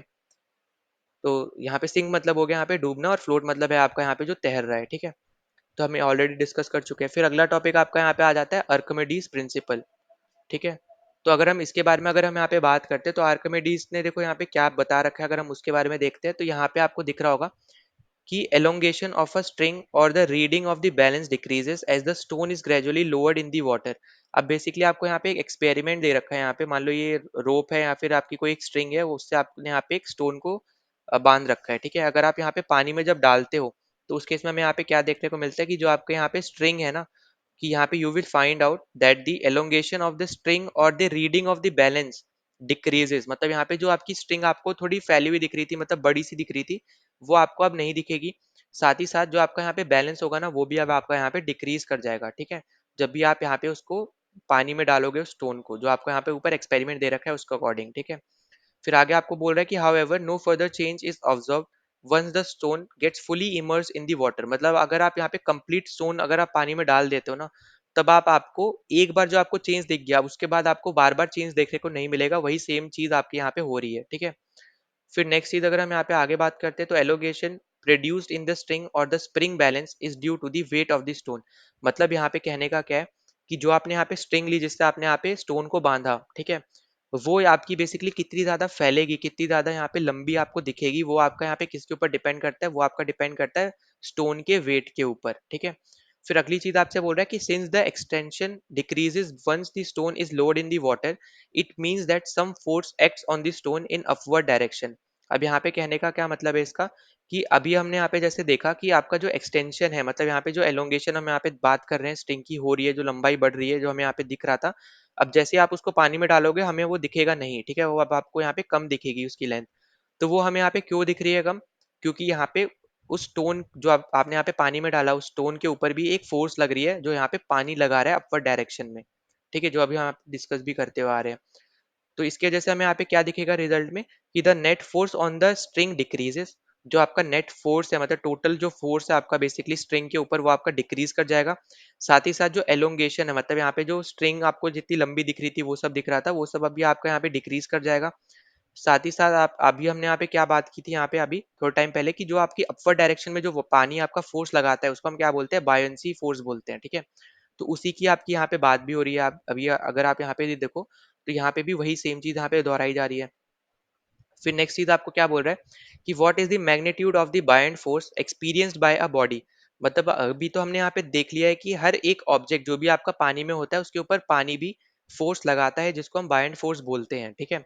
पर उसका क्या मैग्नीट्यूड होगा, कितनी स्ट्रेंथ होगी, वो हम यहाँ पे कैसे फाइंड आउट करेंगे। क्या वो हर एक फ्लूइड के लिए सेम होने वाला है, ठीक है, या फिर क्या वो, जैसे आपको थर्ड ऑप्शन मतलब थर्ड क्वेश्चन दे रखा है कि do all bodies in the given fluid experience the same buoyant force. क्या अगर हम सेम फ्लूइड की भी बात करते हैं तो क्या सेम फ्लूइड में भी हर एक ऑब्जेक्ट जो आप यहाँ पे डुबा रहे हो, जो भी आप यहाँ पे रख रहे हो पानी में, तो क्या हर एक ऑब्जेक्ट जो यहाँ पे आपका सेम फ्लूइड है उसमें भी आपका यहाँ पे क्या हर एक का सेम बायंट फोर्स आपको देखने को मिलेगा। तो देखो यहाँ पे अगर हम इसके रिस्पेक्ट में अगर हम यहाँ पे बात करते हैं तो यहाँ पे आपको एक दे रखा है कि when a body is immersed fully or partially in a fluid, it experience an upward force that is equal to the weight of the fluid displaced by it। अब इसको देखो कहने का मतलब क्या है, जो भी आपसे यहाँ पे तीनों क्वेश्चन पूछे जा रहे थे ना यहाँ पे, ये तीनों ही क्वेश्चन आपके सिंपली इन्हीं स्टेटमेंट से सॉल्व हो जाएंगे, और यही आपका क्या है यहाँ पे, यही आपका प्रिंसिपल है आर्किमिडीज प्रिंसिपल, ठीक है। अब देखो यहाँ पे बेसिकली बोला क्या जा रहा है, अगर हम यहाँ पे समझाने के लिए अगर मैं लेता हूँ, मान लो ये एक बीकर है, ये एक बीकर है और ये एक बीकर है, ठीक है। अब मान लो यहाँ पे इतना पानी भरा हुआ है यहाँ पे इन तीनों में, ठीक है, सेम अमाउंट ऑफ पानी है, ठीक है, ये याद रखना कि यहाँ पे कितना पानी है, यहाँ पे सेम अमाउंट है, ठीक है, सेम अमाउंट ऑफ वाटर है, ठीक। अब इस केस में हम क्या कर रहे हैं यहाँ पे बेसिकली, कि आप यहाँ पे पहले में स्टोन डाल दे रहे हो, ठीक है, यहाँ पे आपने स्टोन डाल दिया, ठीक है। फिर दूसरे में मान लो यहाँ पे एक स्टोन है आपका, यहाँ पे साइज हम ले लेते हैं, साइज हम ले लेते हैं यहाँ पे मान लो कि ये 5 मीटर का है, ठीक है। यहाँ पे इसका साइज ले लेते हैं हम लोग यहाँ पे 50 मीटर, और इसका हम लोग यहाँ पे ले लेते हैं यहाँ पे मान लो 100 मीटर। तो यहाँ पे बेसिकली देखो आर्किमिडीज प्रिंसिपल क्या रहा है कि यहाँ पे जो पानी है, तो यहाँ पे जो पानी है मान लो इतनी हाइट पे था, जैसे ही आपने ये 5 मीटर का स्टोन डाला तो आपको देखने को मिलेगा जो आपका पानी है ना वो थोड़ा लेवल अप हो जाएगा, यहाँ तक आ जाएगा। ठीक है, अगर आपने कंप्लीट बीकर फिल नहीं किया है, अगर मान लो आपने कंप्लीट बीकर फिल कर रखा है, अब जैसे ही आप यहाँ पे स्टोन डालोगे तो बेसिकली आपका उतना पानी बाहर चला चला जाएगा जितना भी इसका वेट होगा। ठीक है, तो ये चीज हमेशा याद रखना कि इसका जितना भी आपका वेट होगा ना, तो हम यहाँ पे मीटर क्यों ले लिया, ये केजी है। ठीक है, तो यहाँ पे एक सेकंड देना, यहाँ पे ये सब केजी में है। ठीक है, तो बेसिकली आपका क्योंकि वेट के ऊपर डिपेंड करता है ना, तो आपका यहाँ पे केजी में रहने वाला है। ठीक है, तो आपका किस में रहेगा, यहाँ पे सब में यहाँ पे केजी में रहेगा। तो अगर मान लो यहाँ पे पहले में 5 केजी का स्टोन था, दूसरे में 50 केजी का स्टोन था, तीसरे में 100 केजी का स्टोन था, और मान लो ये कंप्लीट फिल है, ये जितना भी आपका बीकर है कंप्लीटली फिल है, तो अब क्या होगा यहाँ पे कि जितना भी पानी आपका बाहर निकल रहा है ना वो बेसिकली आपका इस स्टोन के वेट के इक्वल रहने वाला है। ठीक है, मतलब यहाँ पे अगर आपका जो स्टोन है 5 केजी का है तो आपका पानी भी 5 केजी बाहर निकलेगा, 5 लीटर 5 केजी जो भी बोल लो। ठीक है, तो वही सेम चीज अगर आप यहाँ पे 500 बोल लो या फिर 50 केजी ले रहे हो, तो जितना भी उस पर्टिकुलर ऑब्जेक्ट का जो भी वेट है, तो उतना ही अमाउंट जो होगा यहाँ पे फ्लूइड का वो बाहर निकलेगा। इसी को हम क्या बोलते हैं यहाँ पे, आर्किमिडीज प्रिंसिपल बोलते हैं, और बहुत सिंपल सा प्रिंसिपल है, यही आपको बस याद रखना है। ठीक है, फिर अगर हम यहाँ पे नेक्स्ट में बात करते हैं यहाँ पे, तो आप आगे आपको देखो यहाँ पे क्या दे रखा है, इसके एप्लीकेशंस आपको दे रखे हैं। तो एप्लीकेशन आपको यहाँ पे देखने को मिलते हैं सबमरीन्स में, लेक्टोमीटर में। अब लेक्टोमीटर यहाँ पे क्या होता है, जहाँ पे आप एक तरीके से प्योरिटी बताते हो यहाँ पे मिल्क की। ठीक है, कि मिल्क आपका कितना ज्यादा प्योर है, आप कैसे फाइंड आउट करोगे, तो आप यहाँ पे लेक्टोमीटर्स यूज करते हो, और लेक्टोमीटर्स में आपका यहाँ पे आर्किमिडीज प्रिंसिपल यूज होता है। ठीक, फिर नेक्स्ट आपका जो है हाइड्रोमीटर, तो हाइड्रोमीटर आप यहाँ पे डेंसिटी बताते हो लिक्विड्स की, तो उसमें भी आपका यहाँ पे लेक्टोमीटर सॉरी आपका आर्किमिडीज प्रिंसिपल यूज होता है। तो यहाँ पे देखो ये पॉइंट भी हमेशा याद रखना कि आपका हाइड्रोमीटर क्यों यूज होता है और लेक्टोमीटर क्यों यूज होता है, ये भी आपसे यहाँ पे पूछा जा सकता है। ठीक है, फिर अगर हम यहाँ पे नेक्स्ट पे चलते हैं, तो नेक्स्ट आपको यहाँ पे क्या दे रखा है, रिलेटिव डेंसिटी। तो देखो रिलेटिव डेंसिटी की जब हम यहाँ पे बात करते हैं, तो आपको यहाँ पे देखो क्लियरली देखने को मिलेगा, यहाँ पे अगर हम देखते हैं तो रिलेटिव डेंसिटी क्या होती है, density of substance upon density of water. अभी देखो इसका मतलब क्या कहने का, कि जो भी आपने यहाँ पे सब्सटेंस ले रखा है उसकी जो डेंसिटी है वो, और अपॉन आप यहाँ पे कर दो वाटर की डेंसिटी। मतलब यहाँ पे कहने का मतलब यहाँ पे देखो क्या है, अगर हम यहाँ पे पढ़ भी लेते हैं पहले तो the density of a substance is defined as the mass of a unit volume. अब अगर आपको यहाँ पे फॉर्मूला पता हो, जो अभी मैंने आपको कुछ टाइम पहले बताया था, कि मास इक्वल्स टू क्या होता है, डेंसिटी इनटू वॉल्यूम होता है। ठीक है, अब यहाँ पे आपने डेंसिटी आपको निकालना है, तो डेंसिटी अब आपका यहाँ पे क्या हो जाएगा, मास अपॉन वॉल्यूम हो जाएगा। तो यही चीज आपको बोली जा रही है कि मास of a unit volume, unit volume मतलब उसको डिवाइड कर रहे हैं बेसिकली। ठीक है, तो यहाँ पे डेंसिटी क्या, अब आपका फॉर्मूला क्या बन गया यहाँ पे, density equals to mass upon volume, और मास के रिस्पेक्ट में क्या फॉर्मूला था, डेंसिटी इंटू वॉल्यूम। तो यही चीज बस आपको यहाँ पे याद रखनी है, अगर आपको ये फॉर्मूला याद होता तो आप यहाँ पे इजिली डेंसिटी के बारे में भी बता सकते थे। ठीक है, अब उसके बाद आपको अब की यहाँ पे ऐसा यूनिट पता होना चाहिए, किलोग्राम पर मीटर क्यूब। ठीक है, यहाँ पे केजी मीटर क्यूब, आपको यहाँ पे ये भी याद रखना है, केजी पर मीटर क्यूब आपका क्या होगा, ये इसकी यहाँ पे एसआई यूनिट है। ठीक है, तो ये भी आपको यहाँ पे याद रख लेनी है। अब उसका देखो यहाँ पे नेक्स्ट जो इंपॉर्टेंट पॉइंट है वो है आपका यहाँ पे, ये जो आपको यहाँ पे फॉर्मूला दे रखा है। तो बेसिकली जो आपका यहाँ पे रिलेटिव डेंसिटी है, रिलेटिव डेंसिटी आपका होता है कि जो भी आप यहाँ पे एक सब्सटेंस ले रहे हो, ठीक है, तो यहाँ पे एक सब्सटेंस का आपको डेंसिटी पता होना चाहिए, और दूसरी तरफ आपको यहाँ पे अपने वाटर की डेंसिटी पता होनी चाहिए। ठीक है, और यहाँ पे अगर आप देखो यहाँ पे लिखा भी है कि the density of a given substance under specified condition remains the same, therefore the density of a substance is one of its characteristic property, it is different for different substances. मतलब यहाँ पे कहने का क्या है कि एक अगर मान लो आपने कोई भी सब्सटेंस लिया, उसकी जो डेंसिटी होगी ना वो हर तरीके से उसकी सेम ही डेंसिटी रहने वाली है। पर हाँ ये चीज आपको यहाँ पे याद रखनी है कि अलग अलग अगर आप ऑब्जेक्ट्स लेते हो, अलग अलग सब्सटेंस लेते हो, तो हर एक सब्सटेंस की अलग अलग आपकी यहाँ पे डेंसिटी होती है। ठीक है, तो ये पॉइंट आपके लिए सबसे ज्यादा इंपॉर्टेंट है कि हर एक सब्सटेंस की अपनी खुद की एक अलग डेंसिटी होगी। ठीक है, हर मान लो आप यहाँ पे कोई दो सब्सटेंस ले रहे हो, तो यहाँ पे दो की आपकी सेम डेंसिटी नहीं होगी, दोनों की अलग अलग डेंसिटी होगी। तो ये आपके लिए सबसे ज्यादा इंपॉर्टेंट है। ठीक है, उसके बाद आपको यहाँ पे दे रखा है कि it is often convenient to express density of a substance in comparison with that of water. The relative density of a substance is the ratio of the density to the water. ठीक है, तो basically जब भी आपसे यहाँ पे substance की density यहाँ पे पूछी जाती है जनरली, तो आप यहाँ पे किस तरीके से निकालते हो, तो relative density into density of water की हेल्प से निकालते हो। और रिलेटिव डेंसिटी कैसे निकालोगे, जो आपको यहाँ पे फॉर्मूला ही दे रखा है, तो आप यहाँ पे सब्सटेंस की डेंसिटी लिखोगे ऊपर न्यूमरेटर में और अपॉन में आप लिखोगे यहाँ पे वाटर की डेंसिटी। तो हर एक चीज की डेंसिटी आप यहाँ पे वाटर की डेंसिटी के रिस्पेक्ट में निकालते हो, इसलिए हम यहाँ पे डेंसिटी ऑफ वाटर लेके चल रहे हैं, कोई और चीज लेके नहीं चल रहे हैं यहाँ पे डिनोमिनेटर में। ठीक है, तो ये पॉइंट बस आपको यहाँ पे याद रखना है कि हम यहाँ पे यही क्यों लेके चल रहे हैं, डेंसिटी ऑफ वाटर ही क्यों लेके चल रहे हैं, क्योंकि हम जब भी कंपैरिजन करते हैं तो हम हमेशा यहाँ पे वाटर की डेंसिटी के अकॉर्डिंग कर रहे हैं। ठीक है, तो ये पॉइंट आपके लिए यहाँ पे इंपॉर्टेंट हो जाता है। उसके बाद अगर हम यहाँ पे बात करते हैं तो इसकी कोई भी यूनिट नहीं है। ठीक है, रिलेटिव डेंसिटी की कोई यूनिट नहीं है। अगर आपसे डेंसिटी की यूनिट पूछेगा तो केजी पर मीटर क्यूब है, पर रिलेटिव डेंसिटी की अगर कोई पूछता है तो उस केस में आपकी नो यूनिट है। क्यों नो यूनिट है? क्योंकि यहाँ पे मान लो आपकी कोई भी डेंसिटी है सब्सटेंस की, ठीक है, तो इसकी यूनिट क्या होगी डेंसिटी की? तो अभी हमने डिस्कस किया केजी पर मीटर क्यूब होगी। मान लो यहाँ पे आप कोई भी वैल्यू डाल दो, जैसे हम ले रहे हैं यहाँ पे 10, ठीक है, और अपॉन में मान लो यहाँ पे वाटर की जो डेंसिटी है एग्जाम्पल के तौर पे हम ले लेते हैं 5। अब यहाँ पे ये भी डेंसिटी की बात हो रही है, तो मतलब यहाँ पे जो यूनिट होगी वो भी आपकी यहाँ पे केजी पर मीटर क्यूब ही होने वाली है। तो जब आप इसको कैंसिल करोगे तो यहाँ पे यूनिट यूनिट तो सिंपली यहाँ पे कैंसिल आउट हो गई और यहाँ पे ये 2 बचेगा। तो बेसिकली आपकी जो रिलेटिव डेंसिटी आएगी वो बस 2 ही आने वाली है। ठीक है, मतलब यहाँ पे क्योंकि इसकी जो यूनिट्स है ना वो सिंपली खुद ही खुद कैंसिल आउट हो जाएंगी। ठीक है, क्योंकि आप यहाँ पे सेम ही चीज को आप डिवाइड कर रहे हो, यहाँ पे न्यूमरेटर डिनोमिनेटर में सेम ही चीज रख रहे हो। तो बस यहाँ पे अलग वैल्यू अलग है, पर यहाँ पे जो कॉन्सेप्ट है बेसिकली डेंसिटी का जो कॉन्सेप्ट है वो आपका न्यूमरेटर में भी डेंसिटी ले रहे हो, डिनोमिनेटर में भी डेंसिटी ले रहे हो। तो इसलिए यहाँ पे आपकी जो यूनिट होगी वो यहाँ पे कोई भी यूनिट नहीं आएगी रिलेटिव डेंसिटी के केस में। ठीक है, अब आपको यहाँ पे देखो, यहाँ पे चलो एग्जाम्पल के तौर पे आपको मैं समझा भी दे रहा हूँ, यहाँ पे आपको दे रखा है तो आपको रिलेटिव डेंसिटी दे रखी है यहाँ पे सिल्वर की 10.8। ठीक है, अब आपसे यहाँ पे आपको डेंसिटी का फॉर्मूला पता है रिलेटिव डेंसिटी का, density of silver upon density of water. ठीक है, फिर अगर आप यहाँ पे देखो तो डेंसिटी ऑफ वाटर आपको यहाँ पे कितना दे रखा है, 10⁻³ केजी मीटर क्यूब दे रखा है। ठीक है, केजी मीटर पर मीटर क्यूब। तो अगर आप इसको फिल आउट करते हो यहाँ पे तो अब यहाँ पे आप क्या करोगे, आपको यहाँ पे डेंसिटी ऑफ सिल्वर निकालना है, तो relative density into density of water कर दो। तो रिलेटिव डेंसिटी आपको कितनी दे रखी है, 10.8 दे रखी है, वाटर की कितनी दे रखी है, 10⁻³ दे रखी है, तो 10.3 इंटू 10⁻³। ठीक है, तो अब इसको आप अगर सॉल्व करोगे तो यहाँ पे आपका आंसर आ जाएगा। ठीक है, तो इसी तरीके से आप यहाँ पे देख सकते हो या इस तरीके से आप इसको वैल्यू को सॉल्व कर सकते हो। पर अब यहाँ पे जो इंपॉर्टेंट चीज़ है कि यहाँ पे रिलेटिव डेंसिटी की कोई यूनिट नहीं होती, बस आपको ये याद रखना है। ना हमने सब थ्योरी अपनी यहाँ पे इस चैप्टर से रिलेटेड सब कुछ हमने यहाँ पे अच्छे से डिस्कस कर लिया है। अगर आपको यहाँ पे कोई भी डाउट होता है तो यहाँ पे कमेंट सेक्शन में ज़रूर यहाँ पे लिख देना। साथ ही साथ अगर आप पहली बार चैनल पे आए तो प्लीज़ सब्सक्राइब कर देना, जितना ज़्यादा हो सकता है इस वीडियो को शेयर कर देना, वीडियो को लाइक कर देना और टेलीग्राम चैनल अच्छे से यहाँ पे ज्वाइन कर लेना। अगर आप अब यहाँ पे जो नेक्स्ट वीडियो आएगा अब इस पर्टिकुलर चैप्टर से रिलेटेड वो आपका यहाँ पे आने वाला है, ग्रेविटेशन की यहाँ पे थ्योरी हो गई है। अब हम यहाँ पे एनसीईआरटी क्वेश्चंस प्लस पीवाईक्यूज इस चैप्टर से रिलेटेड जो आए थे वो हम यहाँ पे सॉल्व करेंगे अगले वीडियो में। ठीक है, तो चलो मिलते हैं अगले वीडियो में। जय हिंद।